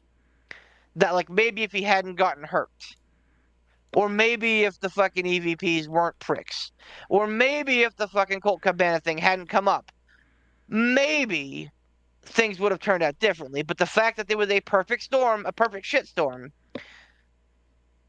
it basically went from like, hey, this is great, to fuck this place.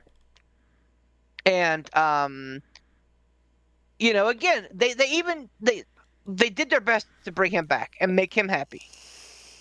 Here, Punk, here is your own show. Here, Punk, carry around a world title that you can call the Real World Championship.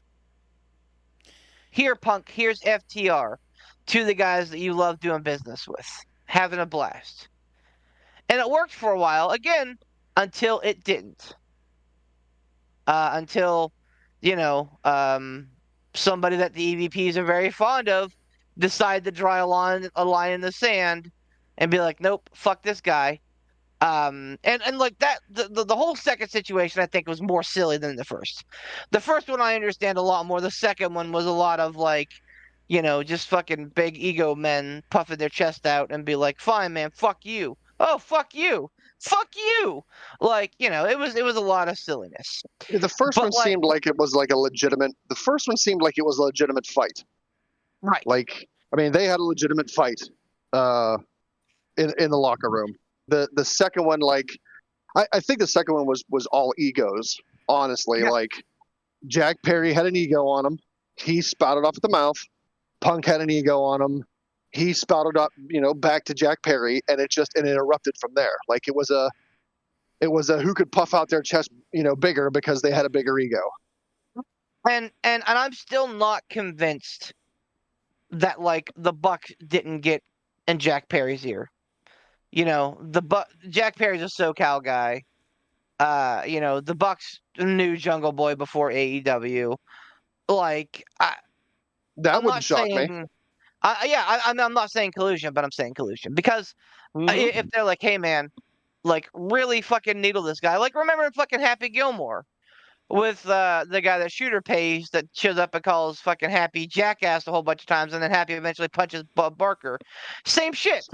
Like, Jack Perry needles fucking CM Punk, needles, and then Punk gets in fucking Tony Khan's face. And like, that was that. Like, I get it. I feared for my life. I get it. Like, if you're not a competitor and you see one of these dudes coming at you, especially if you Sorry. may or may not be on the under the influence of some suspicious substances. Again, I'm not saying he was, but I'm saying if he was, there may have been a little bit of that too. But like, CM Punk turned into an I'm actual not- giant dragon and was shooting flames out of his mouth. I feared for my life. I'm not saying he was. I'm not saying that he absolutely 100% was, but he was like, he definitely was. No, but like, you know what I'm saying? Like that's gonna like accelerate that. no, kind but like, of, we don't really know, but he fear was. as well. But he was. Right, and I mean, like, CM Punk was absolutely out of league there. Like, I don't care who you are, you can't just fucking walk up to your boss and be like, "Fuck you, man!" Get in their face and act like you're gonna do something about it. Like, okay, so Yeah. like, you gotta hold. But again, like, it was absolutely the fucking Shooter McGavin thing. Jack Perry just standing behind him, going, "You suck, jackass! It is real glass, jackass!" So like. Yeah, I mean, so like AEW tried their best to try and keep Punk happy, and he was for a time, but like at the end of the day, two things changed that. And again, I hope that doesn't happen with WWE. I really don't, because he's doing some of the best work of his career. They're treating him finally like they should have been treating CM Punk all along, in my mind.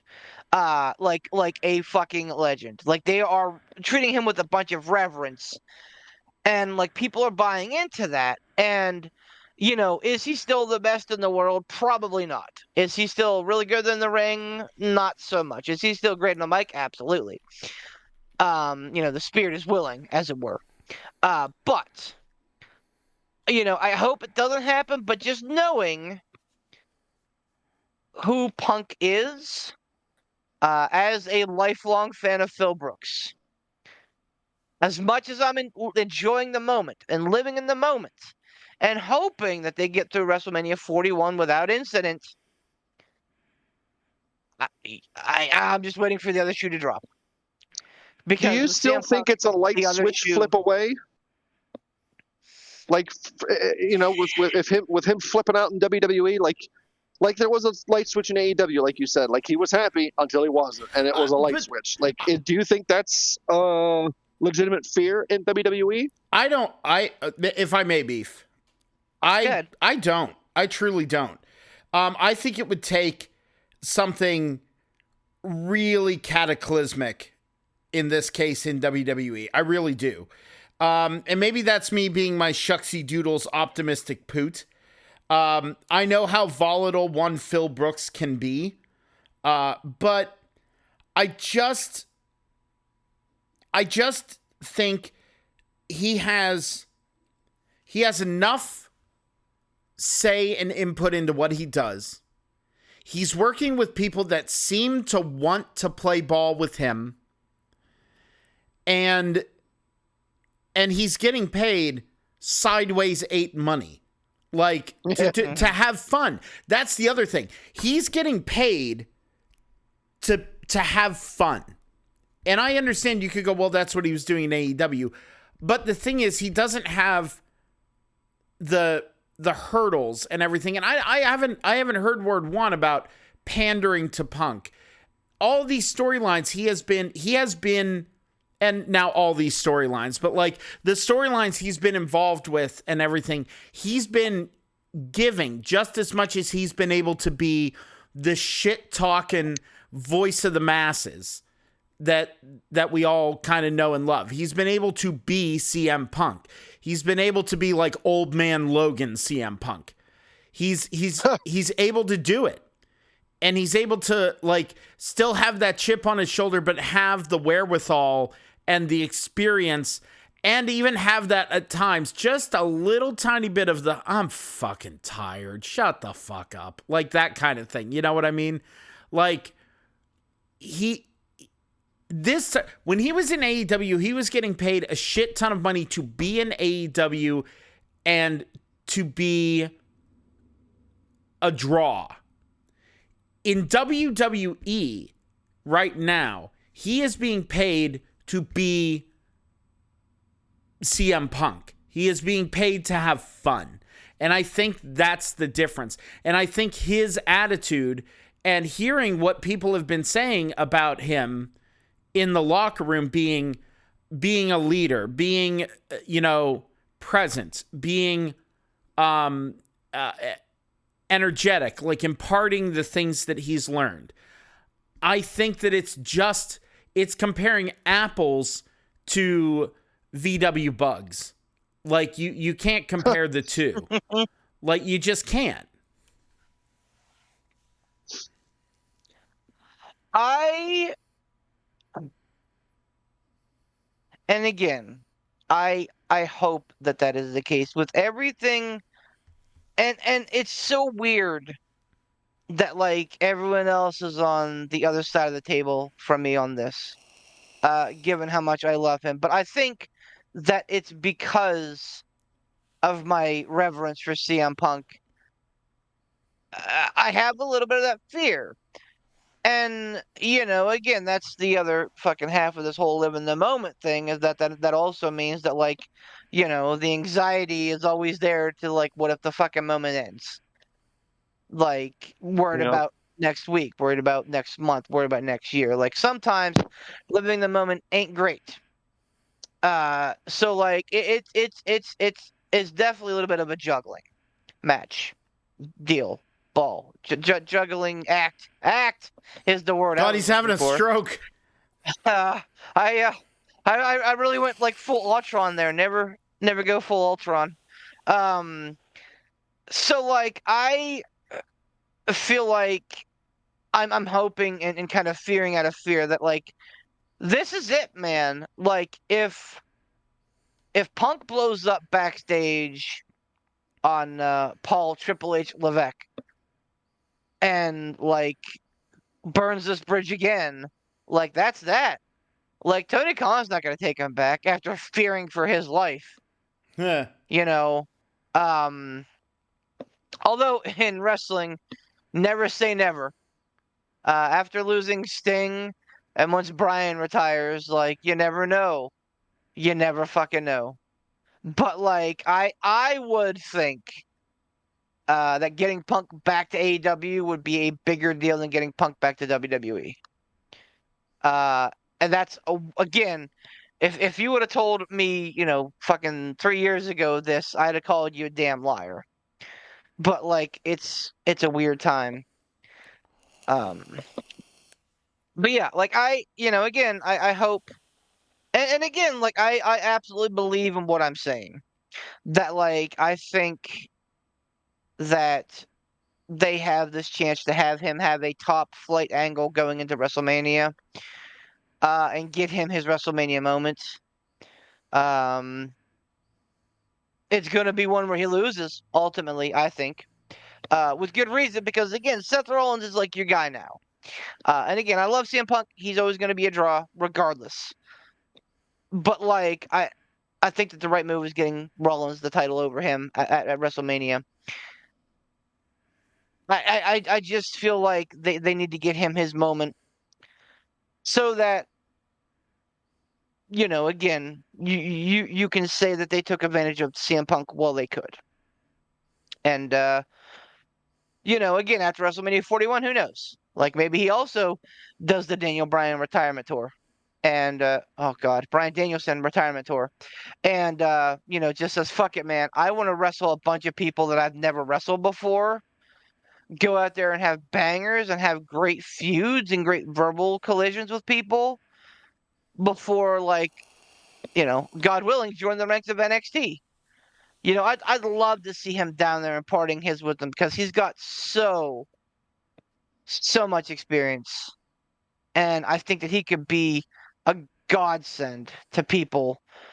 Like HBK can help people develop characters because I don't think anybody made a character like HBK the way that he did from the Rockers to like the Heartbreak Kid.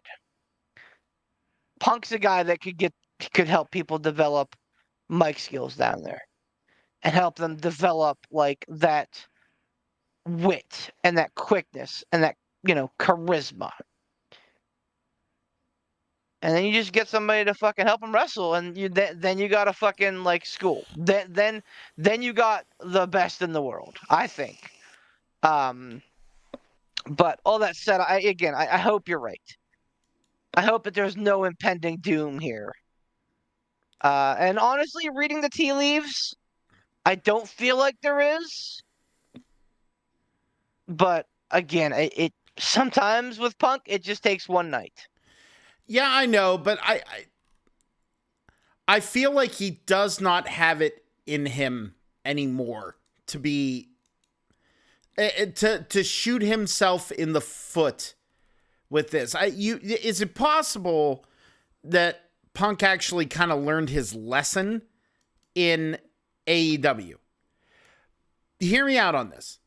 Do you think that like he has kind of seen the forest through the trees and gone, all right, I wasn't exactly not part of the problem? And he seems like the type of guy, that when he does see something like that, he looks at himself like, yeah, of course he has a ton of confidence. Of course he will stand by his decisions and his actions and his words. Like he has proven that over the years, time and time and time again. However, if he also seems like the type of guy that will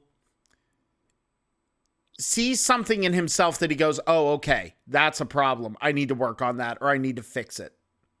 That he will do it, and he will do it with great aplomb and dedication. Yeah, yeah, and I, I really hope we get a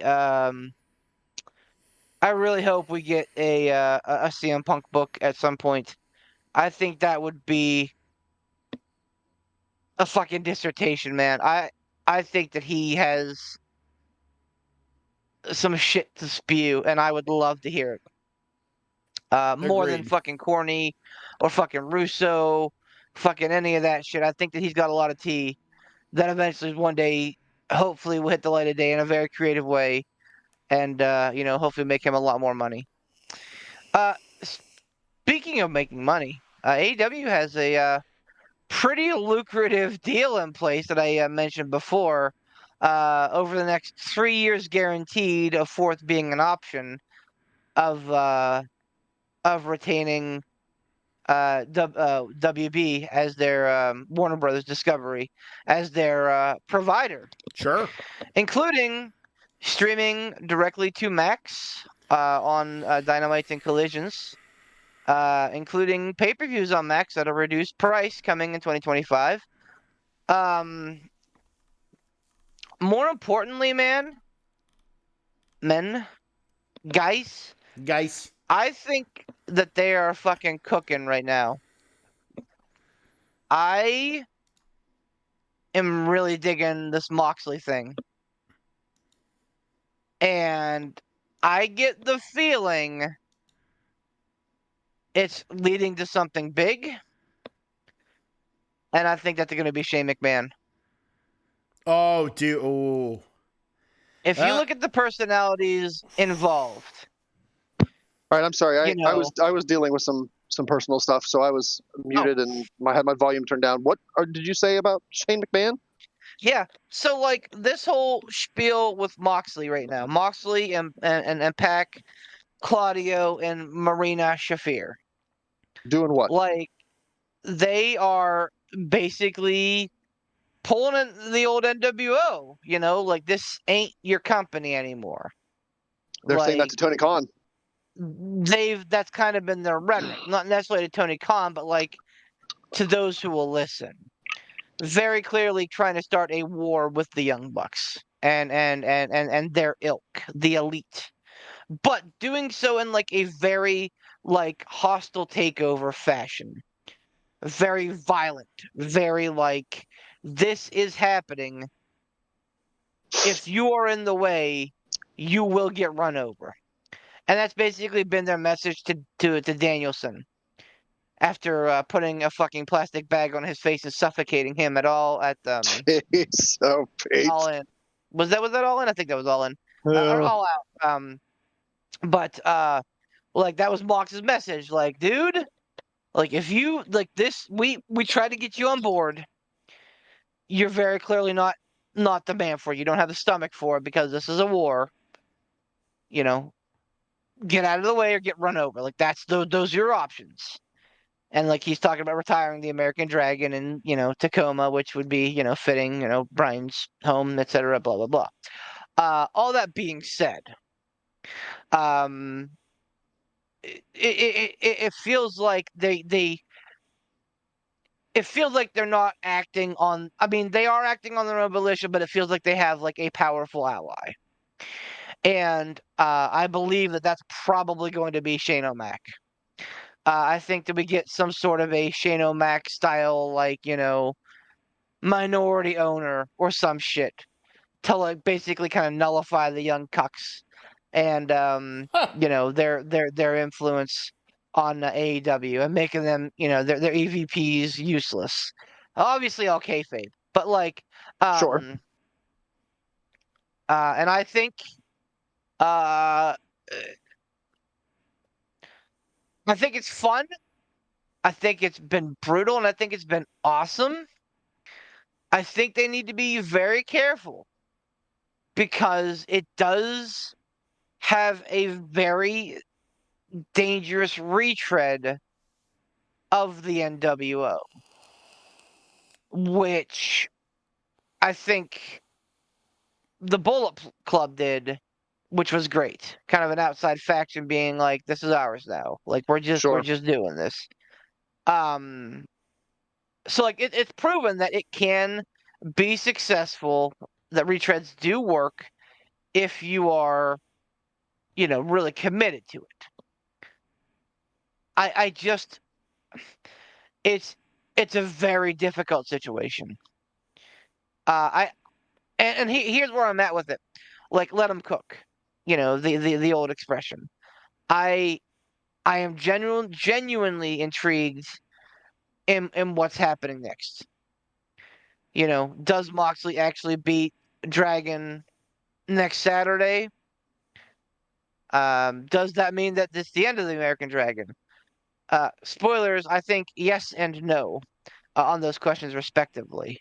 I think they're going to play it up like it's the end because Danielson Whoa. had a really great speech off the air last night, which has been quoted on Reddit. Like I'm sure you may have seen it, maybe not, about having like the lifelong job with WWE and walking away from it because he wanted to come to a place where he can wrestle the best wrestlers and you know have that kind of punk mentality of like I'm gonna help the young guys.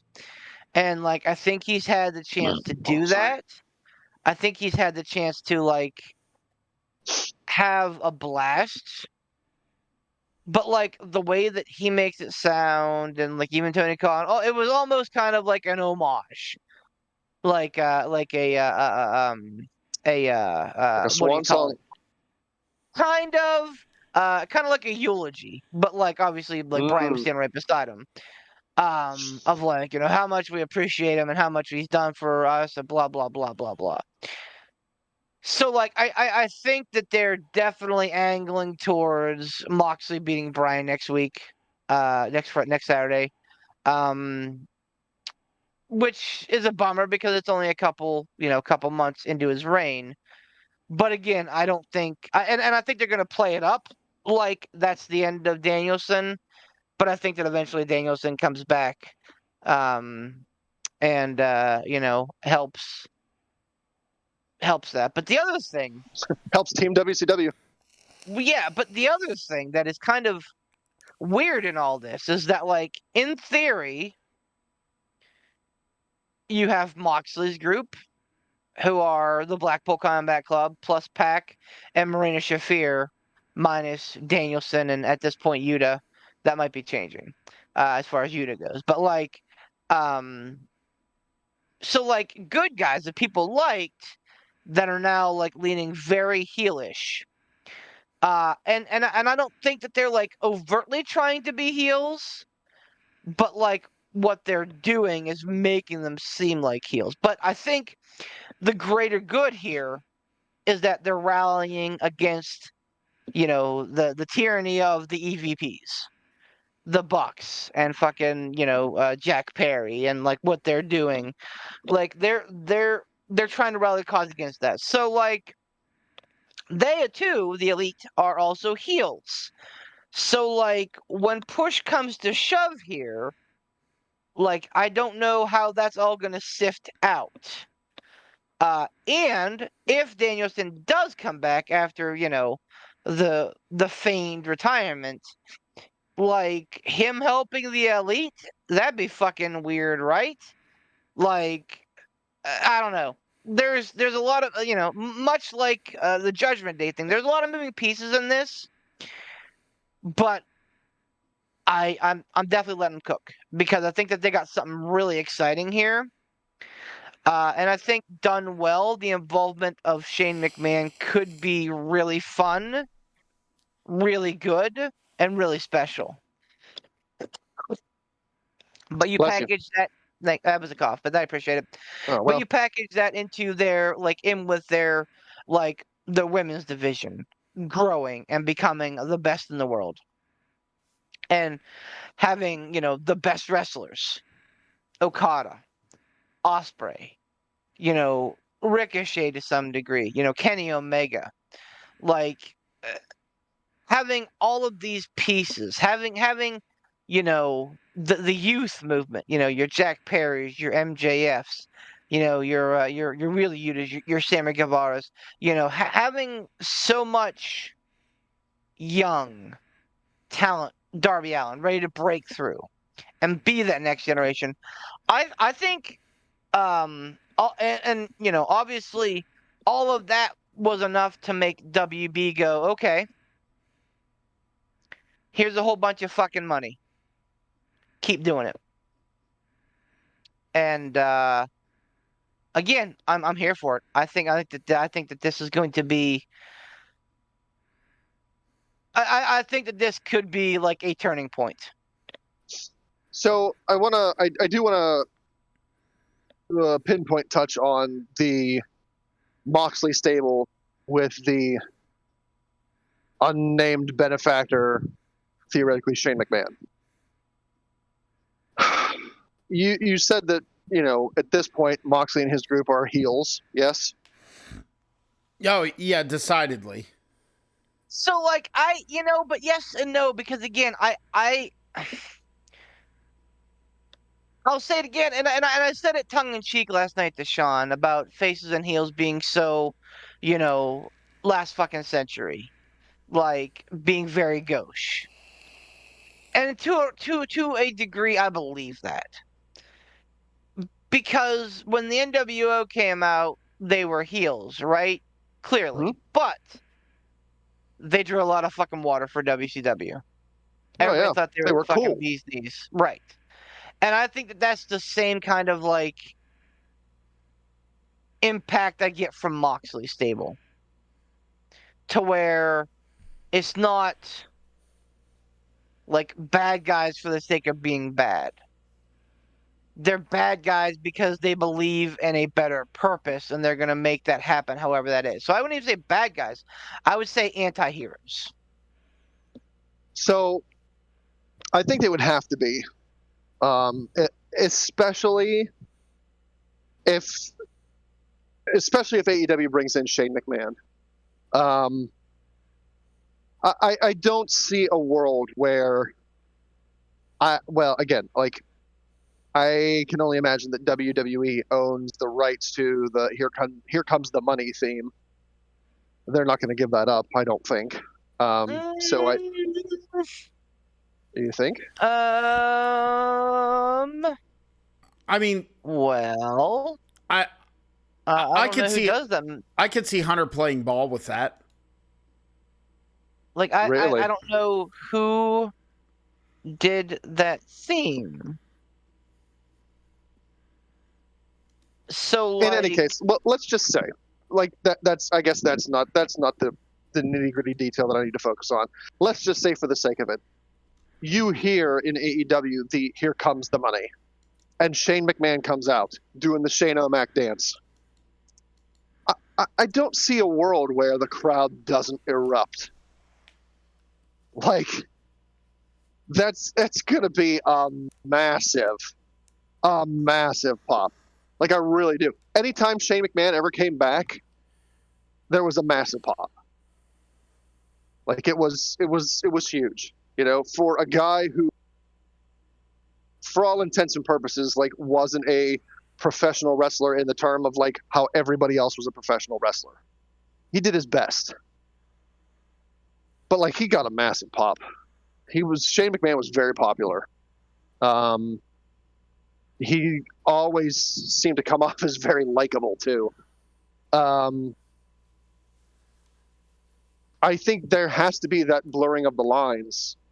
There can't be strictly faces and heels, because if you're going to try to make Jon Moxley stable out as a heel stable, bringing Shane McMahon out is going to blow that out of the water. I mean, at least at first, because he's going to be massively cheered, I think.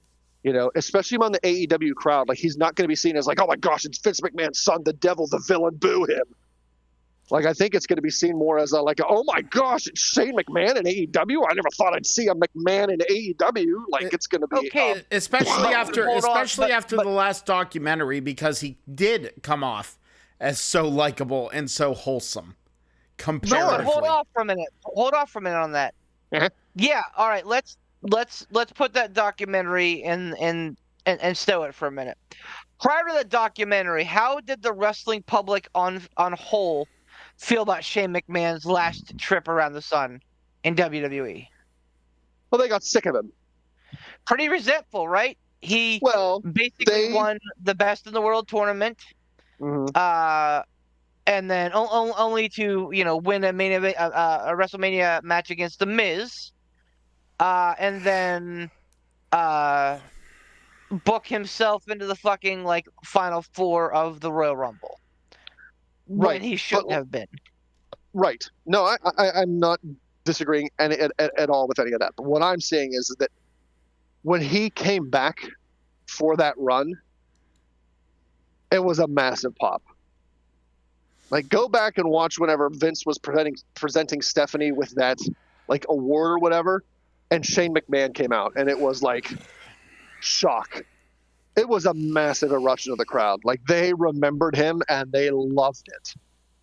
At least at first in AEW, they're going to have a problem, I think, if they try to do a black and white like heel stable, because Shane McMahon is going to be cheered.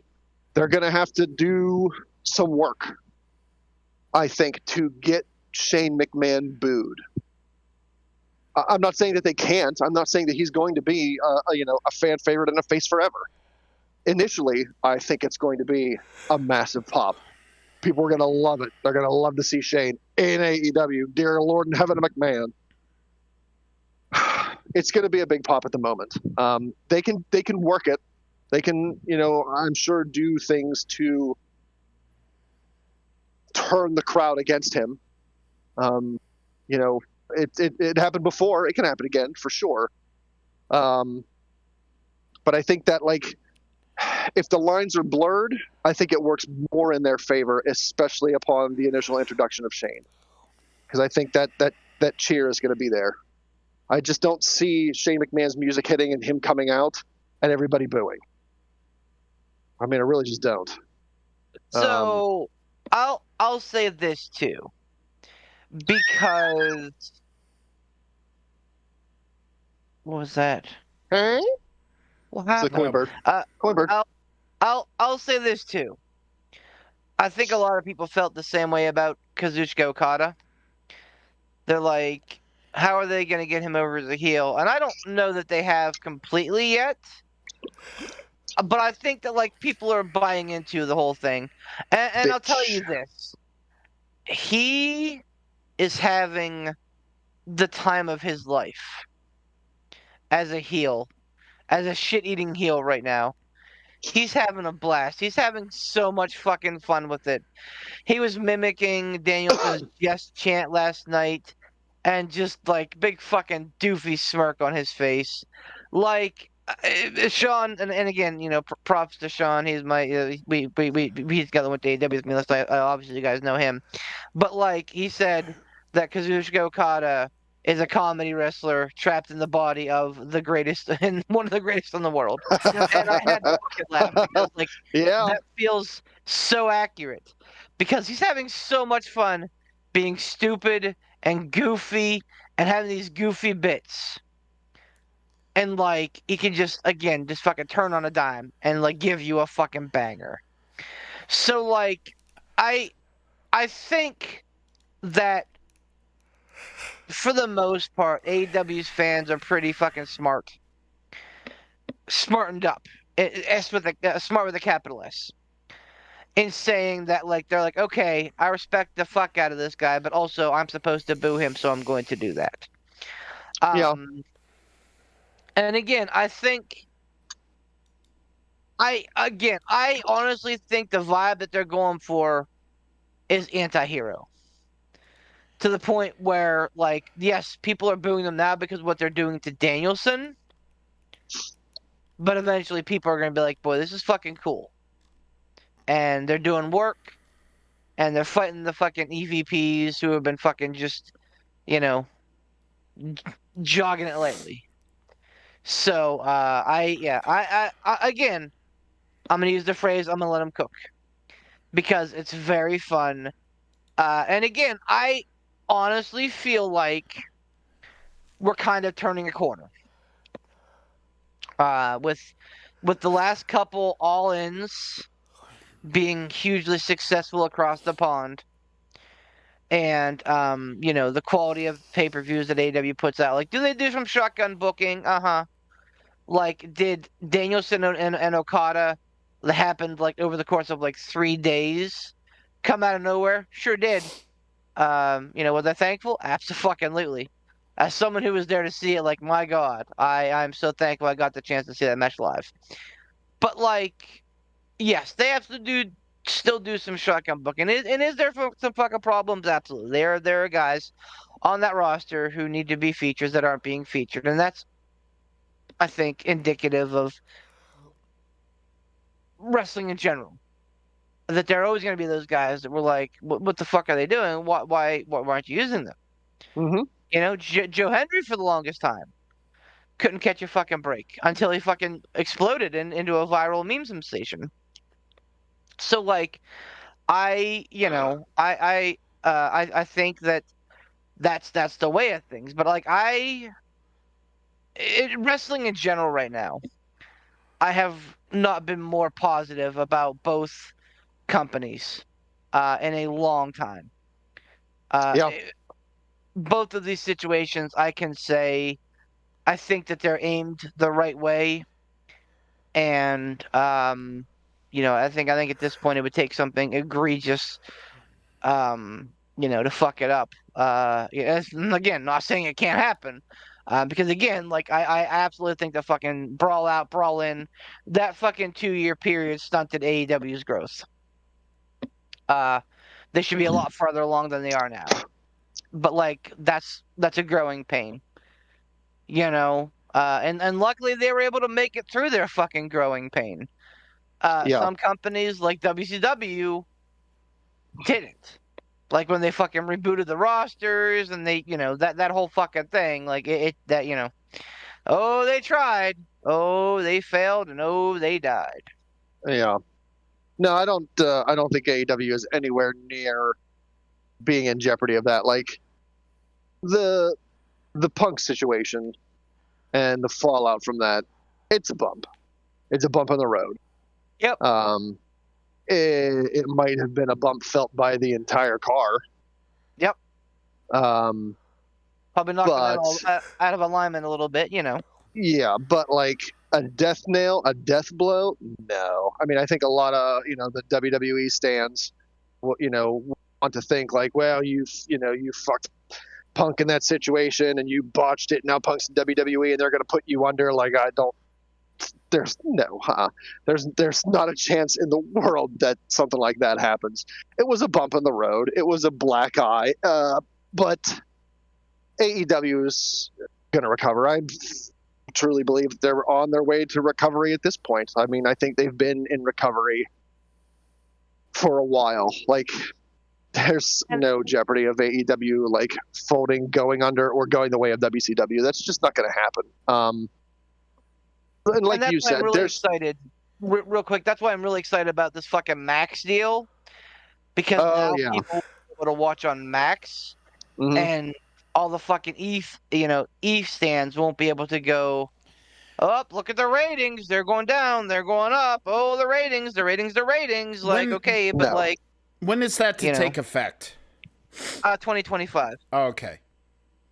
Nah, so like, I think the turn of the year. If they were going under, a company that big would not have given them a streaming deal. Like, a company like that, they're no dummies. They're not going to make bad business decisions. Like, if AEW was on their way out or on life support, like, no one is going to go, you know what, let's give them a big money streaming deal. That's so fair. There's fair. obviously value. There's obviously a lot of good that people see in AEW. Sure. So no, I don't think it's going under. Like Beef said, they have the best women's roster out there. They have some amazing young talent. They're building the next generation of great wrestlers, not just sports entertainers, but great in-ring wrestlers. And, look at the track record of pay-per-views. Like, again, at the very worst, you can look back on an AEW pay-per-view and go, well, I was expecting it to be a little bit better, but it was still really good. Like, that's at the absolute worst. I don't remember ever coming away from watching a pay-per-view with you guys or having Beef watch a pay-per-view whenever I, couldn't, and having him go, oof, man, that was a stinker. You would not recommend. It just hasn't happened. Like, they put on banger pay-per-views one after another. It's always been a success. And that is to the point of just going, like, I like the fact that we can do that where we go, oh, this AEW pay-per-view was only kind of awesome. Yeah, like at the very worst. Yeah. Oh, yeah. And that says something because, you look back at, the tail end of Vince McMahon and even like the last, 10 years before that.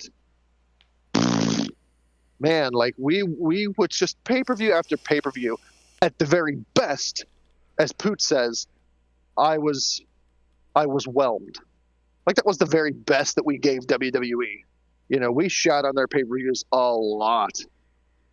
And look at them now. So it's a bump. It's a hiccup. Like AEW ain't going anywhere. Yeah, sure.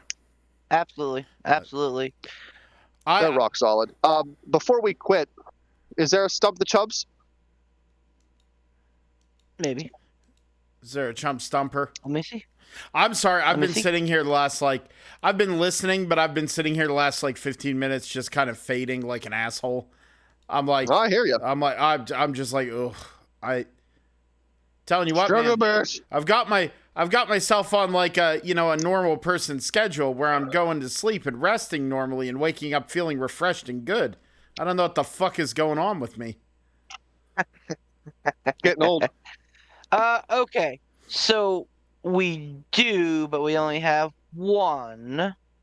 Only one. Do we want to take it now? Save it for later? Do we We'll want take to it now in the for a while. assumption that the next show we'll have one in the hopper. Well, I was Pat, just thinking because Dave, we've been Ryuk, let's go.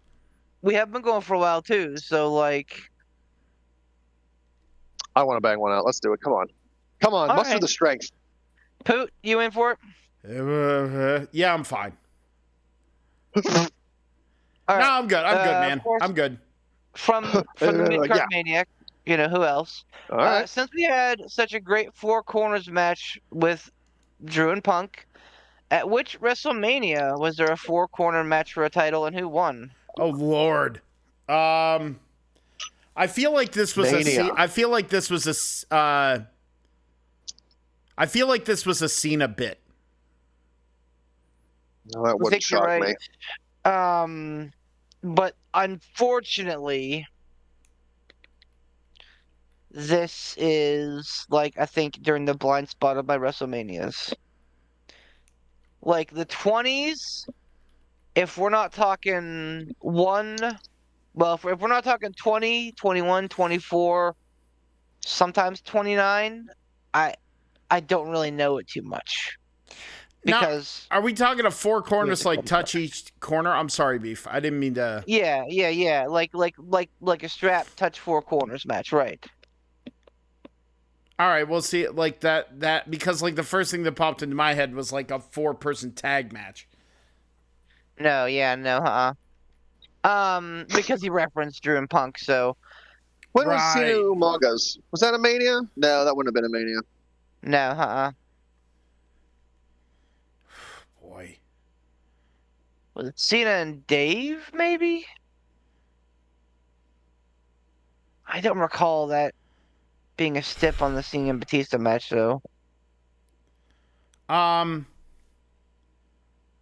Like I'm racking my brain for like early shit, and I don't. Did he say specifically it was for a title? Yeah. Yep. At which WrestleMania was there a Four Corners match for a title, and who won? For a title.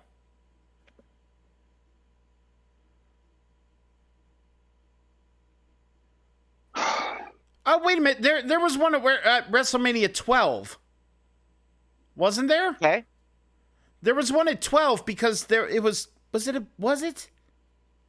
I know what Austin was in one. Was it at 12? Who was he? Who would he have been in a four I don't match know. against? I think I'm just No. creating shit out of nothing. Because 12 was 12 was the 12 was Hart Iron Man Michaels. match. Yeah, that was the Iron Man match. Right. Well, he said for a title, not the title. Right, a title, right. I think we can eliminate women.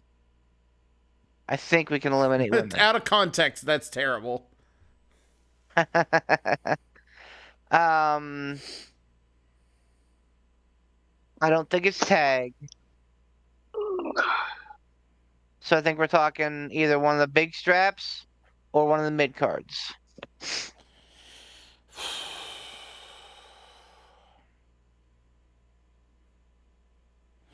I would say this sounds like something that would be either intercontinental or European. Intercontinental or European? Oh, damn, European. Yeah, that's probably a good call, Poot. But like the European title wasn't around for a lot of WrestleManias, right? Around. I mean, it was around for a while, wasn't it? I mean, it was there in the 90s into the 2000s.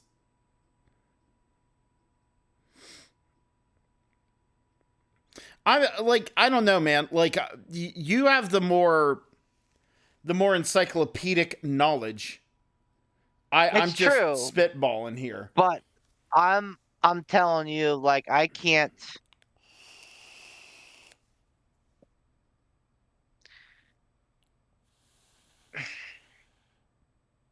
Since it was for a title, I can't like. There's nothing like pre WrestleMania 15 that like jumps to mind.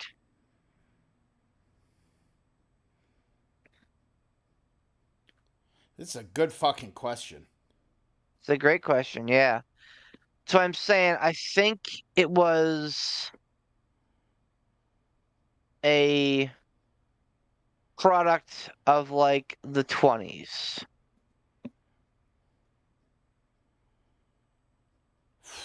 How many were there? Did you say just one? Yeah. Man, I mean like 4 quarters matches don't come around often. No, they don't.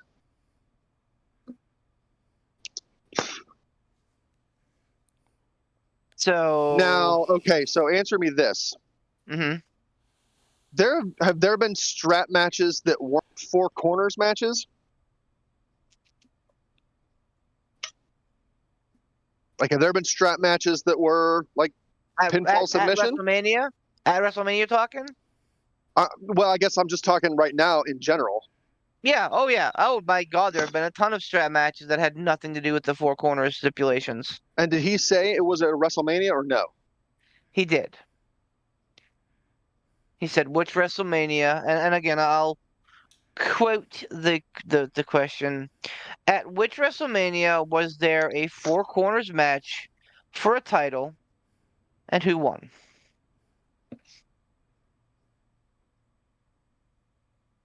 Okay. So it's not the one I was thinking of because Sable and Luna had a strap match for the women's title. But I think that was at a Rumble Okay. back Yeah, when I Luna don't- was with Blue Dust. Right. Yeah, I remember that period of time, but I don't recall it being happening at WrestleMania. No, I think that was at a Rumble.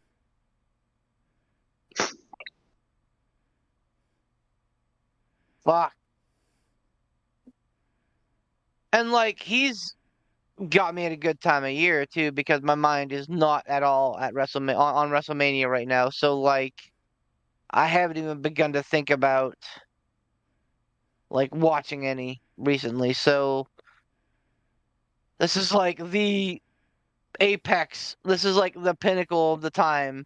This is the farthest amount in probably like the year that I would not be watching any WrestleManias. So I think that this is very strategic on him. I don't know if he planned this or not. Is it possible that there wasn't one? I don't know if he would. Oh, that would be a really good curveball. No, I don't think you do that. What about the cruiserweight? No. But again, that one didn't have a lot of feature in the pay-per-views. And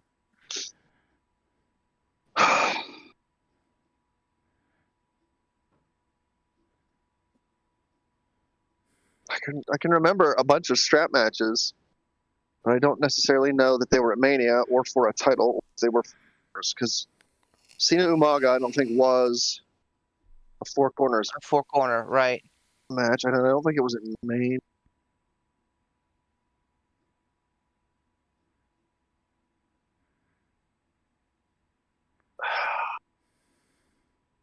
And like, here's the thing with the Jeez. mid card titles in the 20s,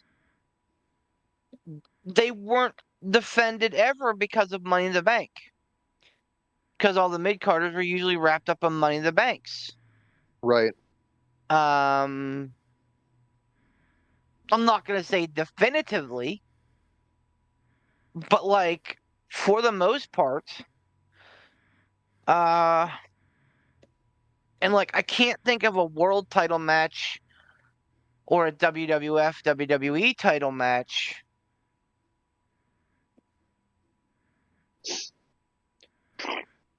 Universal, none of it. Like I can't think of any of those being defended in a four corners match. Unless, okay, here's a rub. We might be thinking strap matches only. Were there four corners matches that weren't strap matches? Maybe I don't know. I mean, to me That would defeat the. they run part and parcel, Yeah, right? like But like I'm not, I'm just trying to.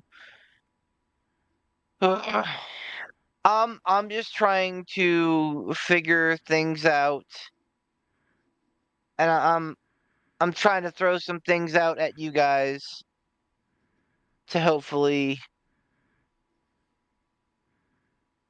get something. Um, Again, Dave and Cena had a match at WrestleMania 26, maybe.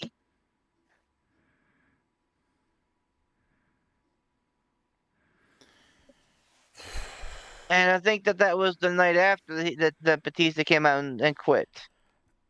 so. I mean, are you actually are we saying that like this is a he's trying to fuck on us? Is that what we're saying?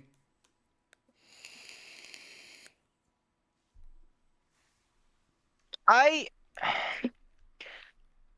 like again in the early years, the mid card titles weren't super prominently featured, and I know that like during the fucking Hogan Warrior, like that whole fucking like decade, there was none of that.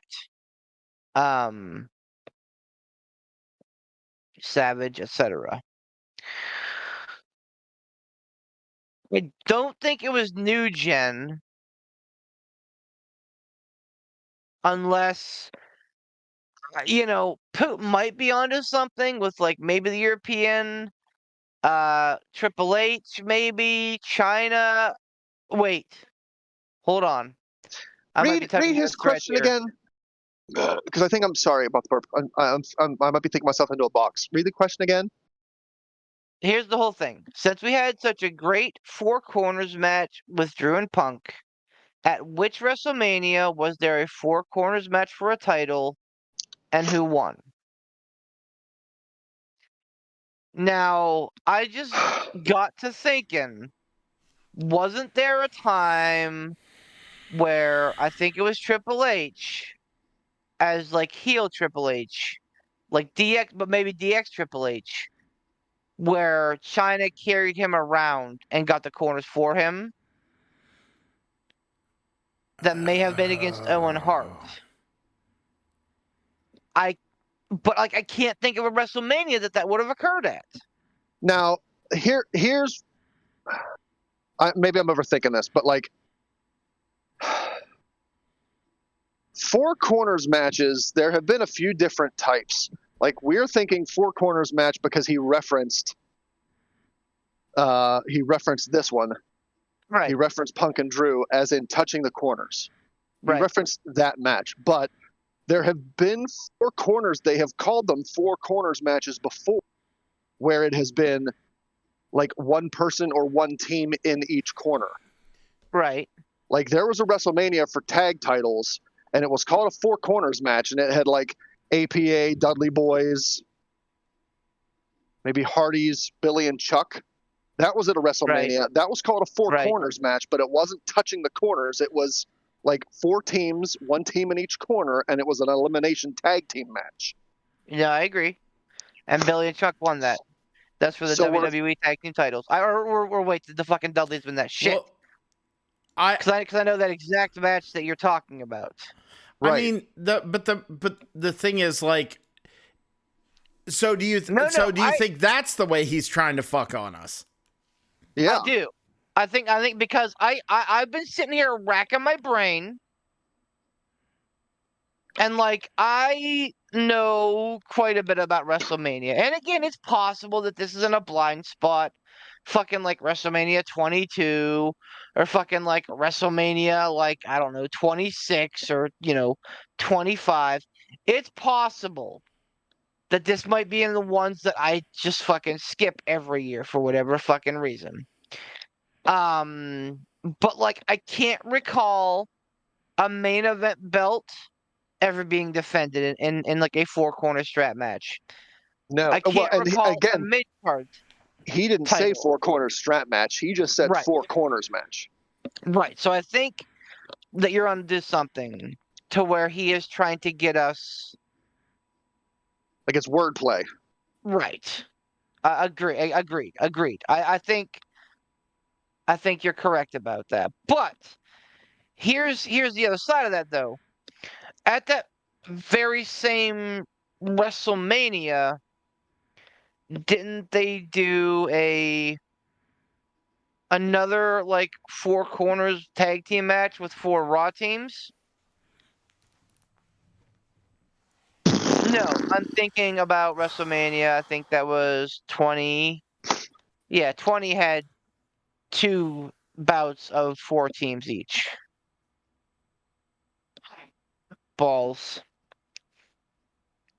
I mean, it's gotta be. It's gotta be what you're thinking about because, again, I cannot think of a WrestleMania where there was a four corner strap match for a title right. where each person had to touch a corner. Like I remember those matches happening, Right. but like you said, I mean, I'm not a WrestleMania expert, but I've watched a bunch of them, and I can't for the life of me think of a singles title that was defended at a Mania in a four corner strap match. So, and I think if he would have meant that, he probably would have said four corner strap match.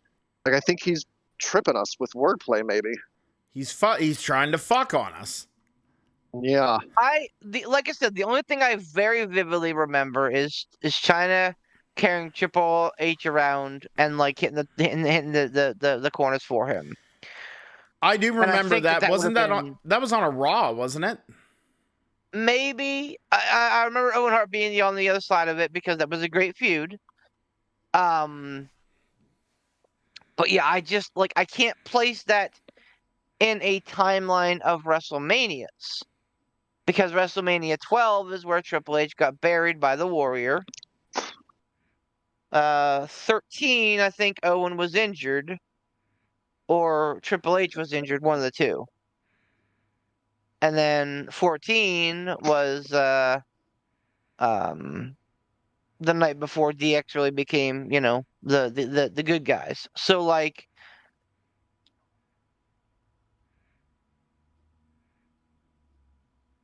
now JBL versus Eddie wasn't.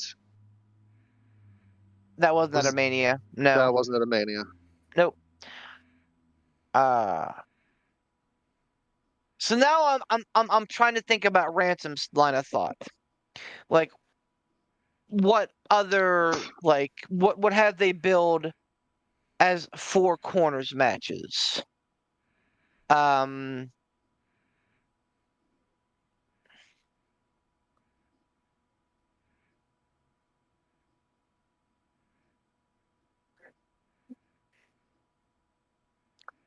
I mean, there was the McMahon every corner match, but I don't think that was ever called four corners. And like I That was said, there just like were a fatal 4-way. right.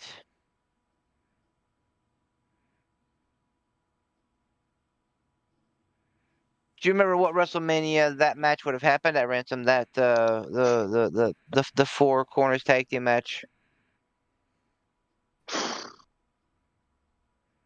It wasn't.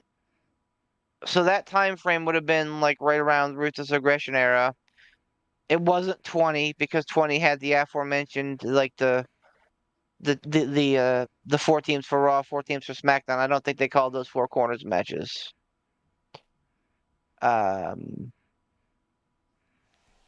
21 would not have had anything like that. 22.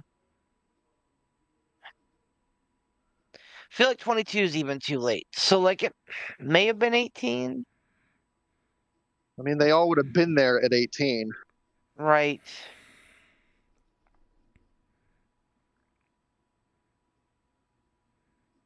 Was it Because after 19? 18, what was 18 before 18 was the what's that thing?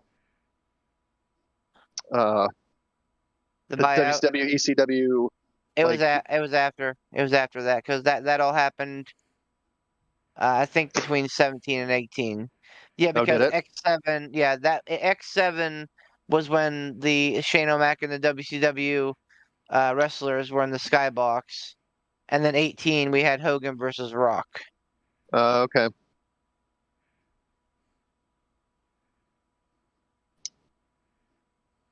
Now I'm thinking, was it 19?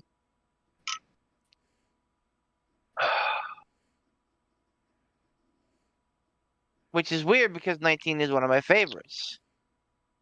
But like, I can't for the fucking life of me think about tag team championships at WrestleMania 19. What was the main event of 19? Lesnar Angle.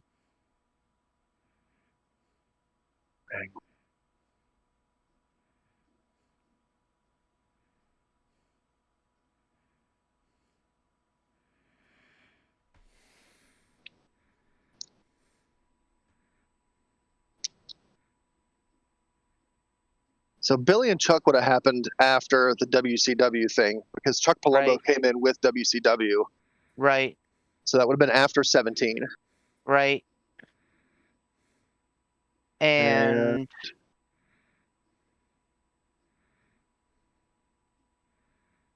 I'm trying to think when any of those teams would have broken up. Yeah, like if they would have broken up before 19. Because if they broke up, if any of those teams broke up before 19, it would have had to have been 18. Because, well, they would have been a team. But I don't remember when the brand split happened. Probably would have been after 19. after 19, because Lesnar took the belt and took the SmackDown. He takes it. Takes it.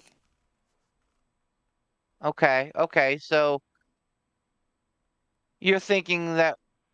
Well, so it would have been post brand split, right? Because that was for SmackDown Tag Team Championships or the WWE titles, the WWE SmackDown titles, right? No, I'm thinking probably before brand split. Oh, okay. Because So you're thinking for when the brand split okay. happened, the Dudley Boys split. Right. But they did come back together, though, right? They did, but that would have been like Yeah, well during after. Evolution time frame because Yeah. Deacon Batista Yeah. then became Evolution Batista. Yep. You're right. It would She have said to it be was 18. Hardy's. Okay, so you said Hardy's, Hardy's, APA, Dudley's, Dudley's, and Billy and Chuck. would Billy and Chuck have walked in and walked out the champs? Billy and Chuck would have walked in as champs because I think at that time there was only one set of tag team championships, and I think Billy Right. and Chuck were the tag team champions. Feel like they won that match too because it was goofy. Because like you had like three of the best teams ever, and then fucking Billy and Chuck. I can't say that definitively because it sounds like you have a better memory for that match than I do. I got nothing here, guys. I'm sorry I can't contribute to this. You guys are on a roll. I got nothing. I exhausted all of my remaining mental space and also ideas early on. I would bet that Billy and Chuck walked in and out as tag champs because they held those belts for a while. Like they were on a They big did. roll. Yep. And I don't think Billy and Chuck split up until after the brand split because they had that whole like fucky Billy and Chuck Fake wedding wedding. with Eric Yep. Bischoff as the Yep. dressed up officiating. I would like to return back to my previous statement and say that wrestling is, on the whole, fucking Looney Tunes. Oh yeah. True. I Okay. my best guess would be 18. And Billy and Chuck walked in as champs and walked out as champs, and it was those Yep. four teams. If Pat is trying to, goose us with thinking that it's not a touch each four corner match.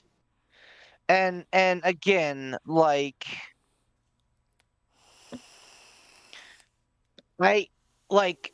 Cena HBK was 23. That definitely wasn't one. I think it was like Batista, a Big Show maybe or something. That definitely wasn't one. No, that wasn't one. Edge and Taker at 24. 24, I know for sure there wasn't one. No. 22 would have been Orton's, Mysterio and Angle. That wasn't one. And Cena versus Triple H. That wasn't one. 25 is where I get sketchy. I think 25 was Cena, Big Show, maybe Cena, Big Show, and somebody else. And I forget who the world title match would have been. Was Big Show Probably- Lesnar at a Mania? No, Okay. no. But like I think that 25 probably would have still been maybe Undertaker. No, maybe I don't know. 26. Undertaker Batista happened at a Mania. Okay, so it did. Okay, that would have been 25 then. Yeah, because that wasn't that the year that Undertaker won the Rumble. Wound up choosing Batista. Yeah, I think you're right. You're right. 26 was Cena, Batista, and Orton versus I think Triple H maybe. I don't remember Maybe who the. No, it was. I apologize. It was Orton and it was Edge and Jericho, and Orton versus whomever for the title. Jeff Hardy? No. No. It's someone inconsequential. 27 was Cena and Miz. That's back when they had just the one title again. I don't think it was later than that, honestly. No, I don't think it's 28, 29. Yeah, I mean I'm pretty good after 30. Yeah, so then I mean honestly, like unless If it turns out to be a four corner strap match at a Mania, good on Pat, because I for the Yeah. life of me can't think of one.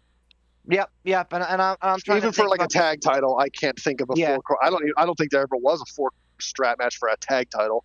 No, Those would have had to and have been only singles titles. right, and I for the life of me cannot think of like Golden Age WrestleManias that would have happened at. So I think we're 100% on point here. So we're saying WrestleMania X8 or 18, four corners titles match, tag team title match, and Billy and Chuck won the match, right? Yes. Yeah. I'll go Okay. with that. Let's go. Knowing Beef, you're probably interested in 3 seconds. Oh shit. But the incumbent champion Road Dogg walked out as IC champion. But what WrestleMania? To the internet. Was that 15? Was that WrestleMania 15? Hold on. Pat didn't even answer his own fucking. Road Dogg. Pat Strap didn't even answer his own fucking question. at WrestleMania.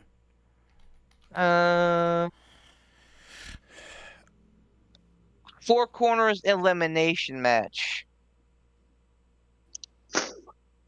which was Road Dogg, Goldust, Shamrock, and Val Venus. Fuck's sake. So I mean, yes. But what kind of match was that? What Mania was it? It was a four-way WrestleMania dance. 15. Four-way elimination Well, dance. It sounds like. So it does, on the Wikipedia, it does say four corners match. What does it say for WrestleMania 18 then? WrestleMania X8 also featured a four corners elimination match with Billy and Chuck defeating the APA, Dudley Boys, and Hardy Boys. So, Are we saying default? this is a push. Well, Pat was right in the Road Dogg match, but we were also correct in our tag match because he didn't Right. say singles match, did he? He did not. Nope. And he, yeah. Nope. What WrestleMania was there? A four corners match for a title, and who won? So, Well, Pat, if you we- listen to this show, pose an argument as to why we're wrong on our corners tag team match at WrestleMania 18. no, there's no argument. I'm shutting that shit down right now. Oh, He asked the question, Oh. and we answered it. Hmm. He did not say at which WrestleManias and who were they. He did not say what singles title. He asked for a four corners. He asked for what WrestleMania contained a four corners match, and who won. By his very and like, here's the thing, Pat. When you try to get tricky like this, and you try to find trip shit up, do your fucking homework. oh my. Oh boy, here we go. Because, like, well, no, this isn't like me gloating. Soapbox time, baby. No. This isn't a soapbox. This isn't me gloating. This is me saying, like, if you're going to come and like try to pick something out of the air, don't say and like act like it was the individual only time that it happened, because good chance there's multiples of everything. So like, I appreciate what you tried to do. And the wordplay and everything, but you're also hoisted by that same petard. So we don't win. Neither does Pat. It's a push. It's a dusty finish. We answered the answer correctly. He had a different answer he was looking for. Both are applicable. I like Ergo, that. Everybody wins. as Ransom said, nobody wins, baby. But most importantly, what that means is that to be the man, brother, you gotta beat the man. To win the title, you gotta pin us or make us submit. No fucking countouts, no fucking disqualifications, no dusty finishes, no draws. So Pat doesn't get a spot on the show for being correct in his answer, but us also being correct in ours? No, because it's Stump the Champs, right? Stump the Chumps. He did not stump us. We were right. I mean, correct me if you feel differently, but like, we were not stumped. I mean, we were stumped. Ransom brought us out of a hole there. But like, by definition, his question did not stump us. He asked for an answer. We gave a correct answer. It wasn't the only correct answer. It's a answer. It's the wrong answer. There are no wrong answers. There are. But no, like, we gave a correct answer, so ergo we were not stumped. Well, the champ has spoken. Yeah, and, again, by the very dint of the Bug in. question, but by the name of the game, Stump the Champs, or Chumps if you'd like, but Stump the Champs in this case. If you do not stump us, you don't win. Even in a push situation, we gave a right answer. You didn't win. Sorry, Pat. So that means that you lose, Oh, sir. oh. And once again, you get nothing. Get Up kiss. Zilch. 0. Nada. Same as your scores for the last pay-per-view, Shannon household. A big, fat, whopping 0. God almighty. Damn, Gina. That was me boasting. That was me grandstanding. That was my soapbox. Poot, take us home. We've had a show. It's been really good. Check out Tom's streams. Tom was needling me the other night in his whatnot, what have you, to start streaming again. Maybe I'll do that if I ever have time. I still feel really good. Check out the sponsors. Listen to the other shows. These two guys are really smart. I'm really tired. You're not aware of your nose in your field of vision, and now you are. Good night. Fuck. Naughty by Nature, by the way, is the one who did Shane McMahon's theme song. Oh. Believe that. Naughty by fucking Nature. Here comes the money.